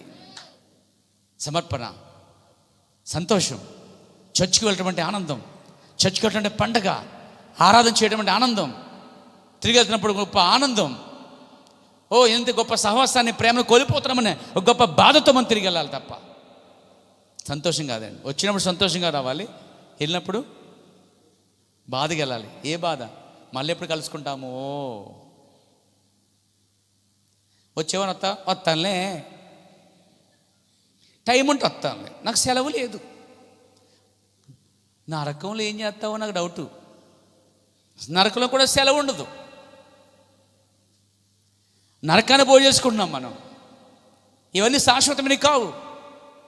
దేవుడు యొక్క శాశ్వతమైన వాడు. నన్ను తాకినవని నేను మార్పు చెందాను అన్నాడు. అందుకే నేను సంతోషంగా ఉన్నాను అన్నాడు. నిజంగా ఎంతమంది సంతోషంగా ఉన్నారండి? ఈ బైబిల్ని బట్టి, ఈ వర్తమానం బట్టి, ఈ సంఘాన్ని బట్టి, ఈ సంఘంలో వాక్యాన్ని బట్టి, కాపను బట్టి, నీ సహోదరుని బట్టి ఎంతమంది సంతోషంగా ఉన్నావు? ఈ సంతోషం ఎంతకాలం? ఇంకో 10 సంవత్సరాలు ఉంటాయి ఆయన కొరకే. 10 సంవత్సరాలు అంటున్నాను నేను. ఆయన 10,000 జీవితాలు అన్నాడండి. ఏమంటారు? 2020 సంవత్సరం అంతా కూడా ఇలాగే సాగుదామా? ఏమంటారు? చూద్దాంలేండి పాస్టర్ గారు, చూద్దాం. అసలు మార్పు అనేది నీకు వచ్చినప్పుడు అసలు ఆ మాటలు, ఆ థాట్సే నీకు రావు, ఆలోచన రాదు. భార్యను ప్రేమిస్తావు, భర్తను గౌరవిస్తావు, కుటుంబాన్ని ప్రేమిస్తావు, తండ్రి పిల్లల మధ్య మంచి సాహసం ఏర్పడుద్ది, ఆత్మ సంబంధంగా ఒక మంచి కుటుంబం ఏర్పడుతుంది. దేవుని కొరకు భూమి మీద సాక్షులుగా ఉంటాం. దేవుడు చెప్పే ప్రతిదానికి లోబడి తప్పు దిద్దుకుంటూ సరి చేసుకుంటూ క్రీస్తు కోసం జీవిస్తావు. దేవునికి స్తోత్రం కలుగాక. అన్నాడైనా, నా పాపములు క్షమించను గనుక నేను ఆయన వానిగా ఉన్నందుకు సంతోషించుచున్నాను. శోధకుడు తరచుగా నన్ను వెంటాడి శోధించినా కానీ, శోధకుడు నన్ను వెంటాడి శోధించినా కానీ ఈ పరలోక స్థలమును ఎన్నడూ విడిచిపెట్టుటకు ఇష్టము లేదు అన్నాడండి ఆయన. నువ్వు చర్చికి వచ్చినప్పుడు వచ్చే శోధనలు, ఆటంకాలు ఎన్ని వచ్చినా కానీ నేను ఆయన సన్నిధికి వెళ్తానని సమర్పించుకోవాలి ఈరోజు. నువ్వు ఎన్ని ఆటంకాలు వచ్చినా, శోధకుడు ఇంత మాత్రం వేటాడి శోధించినా కానీ నేను ఆయన సన్నిధి విడిచిపెట్టను, నేను ఆయన పరలోకం ఎన్నడూ విడిచిపెట్టను, నాకు అది ఇష్టం లేదు, నేను ఆయన సన్నిధి విడిచిపెట్టను అన్నాడండి. కానీ దేవుని యొక్క ప్రాగాణములో నేను క్షేమముగా ఉన్నాను. Praise God. దేవుని యొక్క ప్రాగాణములో, దేవుని యొక్క సముఖములో, దేవుని యొక్క సన్నిధిలో, దేవుని యొక్క ప్రాగాణములో, దేవుని యొక్క ఆవరణములో, దేవుని యొక్క సన్నిధిలో నువ్వు క్షేమంగా ఉన్నావని తెలుసా? ఎందుకంటే యెహోవా నామం బలమైన దుర్గం, నీతిమంతుడు అందులోకి పరిగెత్తుకు వెళ్ళినప్పుడు అది సురక్షితమైన ప్రదేశము, స్థలమై ఉన్నది. నీ చుట్టూ పెద్ద కోట ఉంది తెలుసా? గొప్ప రక్షణ వలయం ఉంది నీ చుట్టూ. రక్షణే ప్రాకారమని బైబిల్ చెప్తుంది ప్యారా. Glory to God. హల్లెలూయా. శోధకుడు ఎంత తరచుగా వెంటాడినా శోధించినా కానీ నేను ఆయన విడిచిపెట్టను, ఆయన సన్నిధి విడిచిపెట్టను, ఆయన పరలోకం విడిచిపెట్టను. ఎందుకంటే దేవుని యొక్క ప్రాగాణములో నేను క్షేమంగా ఉన్నాను, ఆయన ప్రేమ కృపలతో ఆనందముగా ఉన్నాను. ఎవరు? William Branham. Praise God. తన జీవితంలో భార్యను పోగొట్టుకున్నాడు, తన జీవితంలో ప్రేమించిన తన కుమార్తెను పోగొట్టుకున్నాడు, తన జీవితంలో మరి తండ్రిని కూడా పోగొట్టుకున్నాడు, తన జీవితంలో తన తోటి సహోదరుడు, తన సొంత తమ్ముడు పోగొట్టుకున్నాడు. చాలా కోల్పోయాడు అతడు. తన జీవితంలో ఎన్నో నిందలు, అవమానాలు, కష్టాలు పడ్డాడు. తన జీవితంలో మేడాబ్రాయ్ ఇంట్లో పనిచేస్తుంటే మేడాబ్రాయ్ మీద తిన మీద నేరోపణ చేశారు. వారిద్దరికి అక్రమ సంబంధం ఉందని చెప్పి ఆ రోజులో వారు చెప్పుకున్నారు. ఆ నింద కూడా మోసాడండి. నేను మోస్తున్నాను దాన్ని. నా ప్రవర్త జీవితంలో నా జీవితం సగం దాచబడింది అనుకుంటున్నాను పేరు. నాదే కాదు, మీలో ప్రతి ఒక్కరిది కూడా ఆయన లైఫ్లో ఒక పార్టే ఉందండి. మీలో ప్రతి ఒక్కరి జీవితము ప్రవర్త జీవితంతో ముడేయబడి ఉందని మీరు గ్రహించండి. ఆయన చరిత్ర చదవండి, మీరు అర్థమవుద్ది మీరు ఎక్కడున్నారో. దేవునికి స్తుతి కలుగాక. ఆయన జీవితంలో జరిగిన సంఘటనలు నా జీవితంలో కూడా, నా చిన్న జీవితంలో కూడా జరిగాయి ఆ సంఘటనలు. అప్పుడు నేను పోల్చుకున్నప్పుడు అనిపించింది, అంత గొప్ప సేవకుడికి వచ్చినప్పుడు నేనే పార్టీ, ఎంత ఆఫ్టర్ రవ్వంత. అప్పుడు అంటాడు ఆయన, నేను ఆయన కృప ప్రేమ కృపలతో ఆనందంగా ఉన్నాను. నిజమే, వాస్తవంగా ఈ లోకంలో మనకి ఏ ఆనందం లేకపోయినా ఆయన కృపను బట్టి, ఆయన ప్రేమను బట్టి మనం ఆనందంగా ఉండాలి. ఈ లోకం మనకు ఆనందం ఇవ్వదు, ఈ బంధువులు స్నేహితులు మనకి ఆనందం ఇవ్వరు, నీ తోటి వారు స్నేహితులు ఇతర పొరుగు వారు నిన్ను ఆనందపరచలేరు. కానీ ఆయన కృపను బట్టి, ప్రేమను బట్టి ఆనందంగా ఉండగలం.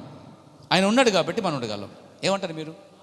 ఆయన మనకు మాదిరి ఉన్నాడు. నెక్స్ట్ అంటే నేను హల్లెలూయా పక్షముగా జీవించుచున్నాను. ఏ పక్షముగా అంటే ఏంటి? హల్లెలూయా అంటే దేవుణ్ణి స్తుతించుడి అంటే నేను దేవుని స్తుతించడంలో పక్షముగా ఉన్నాను అన్నాడండి. Praise God. అది నా హృదయమునకు సంతోషము చేకూర్చుచున్నది అన్నాడండి.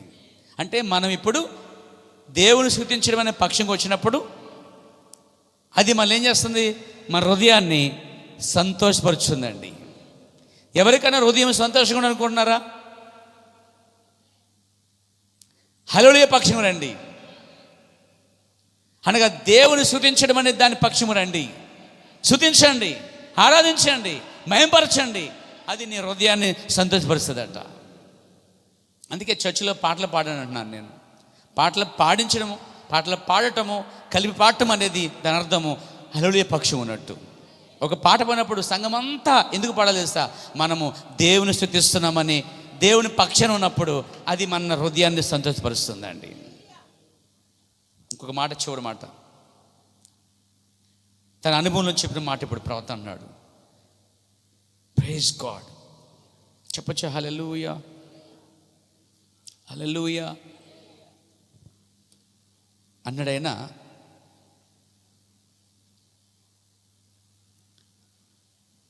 మీ జీవితంలో ప్రతి వేసారిన వ్యక్తికి నేను సిఫారసు చేయొచ్చును అన్నాడండి ఆయన. అనుభవం చేయగలవాడు, ఎగ్జామ్ అన్నింటిలో పాస్ అయిన వాడు చెప్తున్న మాట ఏమన్నాడంటే, ప్రతి వేసారిన వ్యక్తి యొక్క, అలా ప్రతి వ్యక్తికి ఆయనను నేను సిఫారసు చేయుచున్నాను. ఏమని తెలుసా? నిరీక్షణ లేని, రక్షణ లేని, మీ అందరకు నేను ఆయనను సిఫారసు చేయుచున్నాను. ఆయన సన్నిధిలో ఎన్నడూ లేని వారికి చెప్పుచున్నాను. ఇప్పటి వరకు ఆయన సన్నిధికి వచ్చి మార్పు చెందకుండా వెళ్ళిపోతున్న వారికి చెప్తున్నాను. నిరీక్షణ లేని వారికి చెప్తున్నాను. జీవితంలో వేసారిపోయి అలసిపోయి సోలిపోయిన వారికి చెప్తున్నాను, నేను ఆయనను సిఫారసు చేయుచున్నాను. ఏమని తెలుసా? మీ పాపములు ఒప్పుకొని తప్పు చేశామని గ్రహించండి. అదే సిఫారస్. ఏం జరిగిద్ది? మీరు కోల్పోయినంతా తిరిగి దేవుడు మీకు ఇస్తున్నాడు. పడిపోయిన దావీదు గుడారాన్ని పైకి లేవనెత్తున్నట్టుగా లేవనెత్తుతాడండి ఆయన. నేను మీ పక్షమున, లేకపోతే మీ కొరకు వేసరిపోయిన మీ జీవితాలు, నిరీక్ష లేని మీ జీవితాలు, మరి నిజంగా మీ ఎప్పుడు అనుభవం లేని మీ జీవితాలకి దేవుని సన్నిధికి వచ్చి మార్పు లేకుండా వెళ్ళిపోతున్న మీకు ఆయనను సిఫారసు చేస్తున్నాను. ఏమన్నాడైనా? ఆయనను మీకు సిఫారసు చేయుచున్నాను. ఏమని? మీకు చెప్తున్నాను అన్నాడు ఆయన. మీ పాపములు ఒప్పుకోండి. ఈ ఉదయం చెప్తున్నాను, మీ పాపాలు ఒప్పుకోండి. నిజంగా మీ పాపాలు ఒప్పుకోండి. ఈ ఉదయకాలం మీ పాపాలు ఒప్పుకోండి. ప్రవక్త వారికి చెప్పాడు, కానీ ఇప్పుడు నీకు చెప్తున్నాడు ఆయన. అది వారికి వర్తమానం, ఇప్పుడు నీకు వర్తమానం. అది వారికి ఆ రోజు, కానీ ఇది మళ్ళా పలికినప్పుడు ఇది నీది, ఇది నీకు సంబంధించింది, ఇది నాకు సంబంధించింది. అంటే నువ్వే నేనైనా సరే సిఫారసు చేస్తున్నాడు ఆయన. ఆయన్ను మనకు సిఫారసు చేస్తున్నాడు. మనం ఏం చేయాలంటే ఆయన వద్దకు వచ్చి మన పాపములు తప్పు చేసామని ఒప్పుకోవాలి. మన పాపాలు ఒప్పుకోవాలి, తప్పు చేసామని ఒప్పుకోవాలి. ఎందుకంటే దావీదు, అబ్రహాము, మోషే, పేతురు, యోహాను, మరి డిఎల్ మోడీ, తర్వాత చార్లెస్ ఫిన్నీ, విలియం బెన్హమ్, వీళ్ళందరూ కూడా పాపాలు అక్కడ ఒప్పుకున్నారు. మీ పాపములు ఒప్పుకుని తప్పు చేసేదమని గ్రహించండి. మీరు చేయవలసినది అదే. దేవుడు తన దూతను ఏర్పాటు చేయుచున్నాడు. ఇప్పుడు ఈ మధ్యాహ్నం సమయంలో, ఈ ఉదయకాలంలో ఈ పాపాలు ఒప్పుకుంటే దేవుడట ప్రవర్తనాడు, ఆయనను సిఫారసు చేయుచున్నాను, మీరు ఒప్పుకోండి, వాడిని విడిచిపెట్టండి. అప్పుడు ఏం చేస్తాడంటే ప్రవర్తన, ఒక దూతను దేవుడు పంపిస్తాడు. యెషయాకి ఎలాగైతే ఒక దూత వచ్చిందో తన దూతను ఏర్పాటు చేయుచున్నాడు. మీ పాపములన్నీ తీసివేయుటకు పరిశుద్ధాత్మను ఆయన పిలుచుచున్నాడు. అప్పుడు అంటావట నువ్వు, ప్రభువా ఇదిగో నేను ఉన్నాను, నన్ను పంపమని కేకలు వేయటం మొదలు పెడతావట. అప్పుడు నీవు చేతులెత్తి నేను ఆయనను స్తుతించెదను అని పాడగలవు. నేను ఆయనను గణపరచగలను అని పాడగలవు. పాపుల కొరకు వధించబడిన గొర్రె పిల్లకు వందనములు చేయగలవు. ప్రజలారా మీరందరూ ఆయనకు మహిమ చెల్లించుడి. ఏలనగా ఆయన రక్తం ప్రతి పాపను, ప్రతి మచ్చను కడిగివేసెను. హలో, ఇప్పుడు కడిగివేసెను. ఇప్పుడు మరొక క్షణము కింద ఏం చేసా? మచ్చ పాప డాగుని, చచ్చి రాకముందున మచ్చ డాగుని ఇప్పుడు ఈ క్షణం ముందు ఆ పరిశుద్ధాత్మ దిగి వచ్చి కడిగివేసింది అన్నాడండి ఆయన. మీరందరూ ఆయనకు మహిమ చెల్లించండి. ఎందుకనగా ఆయన రక్తం ప్రతి మచ్చను ఇప్పుడు కడిగివేసింది. స్టిల్ నౌ, ఇప్పుడు క్షమించిందండి. అది నమ్మగలవు నువ్వు? ఎస్, ఆమేన్. ఆయన నేను ప్రేమించుచున్నాను. ప్రియులారా, మీరు ప్రేమిస్తున్నారా? ప్రవక్త తన అనుభవం చెప్తున్నాడు, అవును నేను కూడా ప్రేమిస్తున్నాను. మీరు ప్రేమిస్తున్నారా? ఎప్పుడు మనం ప్రేమిస్తున్నాం తెలుసా? ఆయన సంధికి వచ్చి మన పాపలు ఒప్పుకొని విడిచిపెట్టినప్పుడు, మార్పు చెంది వెళ్ళినప్పుడు మనం ఆయన వెళ్ళి అంటాం, 10,000 జీవితాలు ఉంటే ఆయనకి ఖర్చు పెడతాను. God bless you all. ప్రార్థన చేస్తున్నాం, లేచి నిలబడదాం. ప్రేమ నమ్మగల ప్రియ పరమ తండ్రి, ఈ ఉదయకాలం చెప్పబడిన మాటలను కూడా దీవించండి, ఆశీర్వదించండి.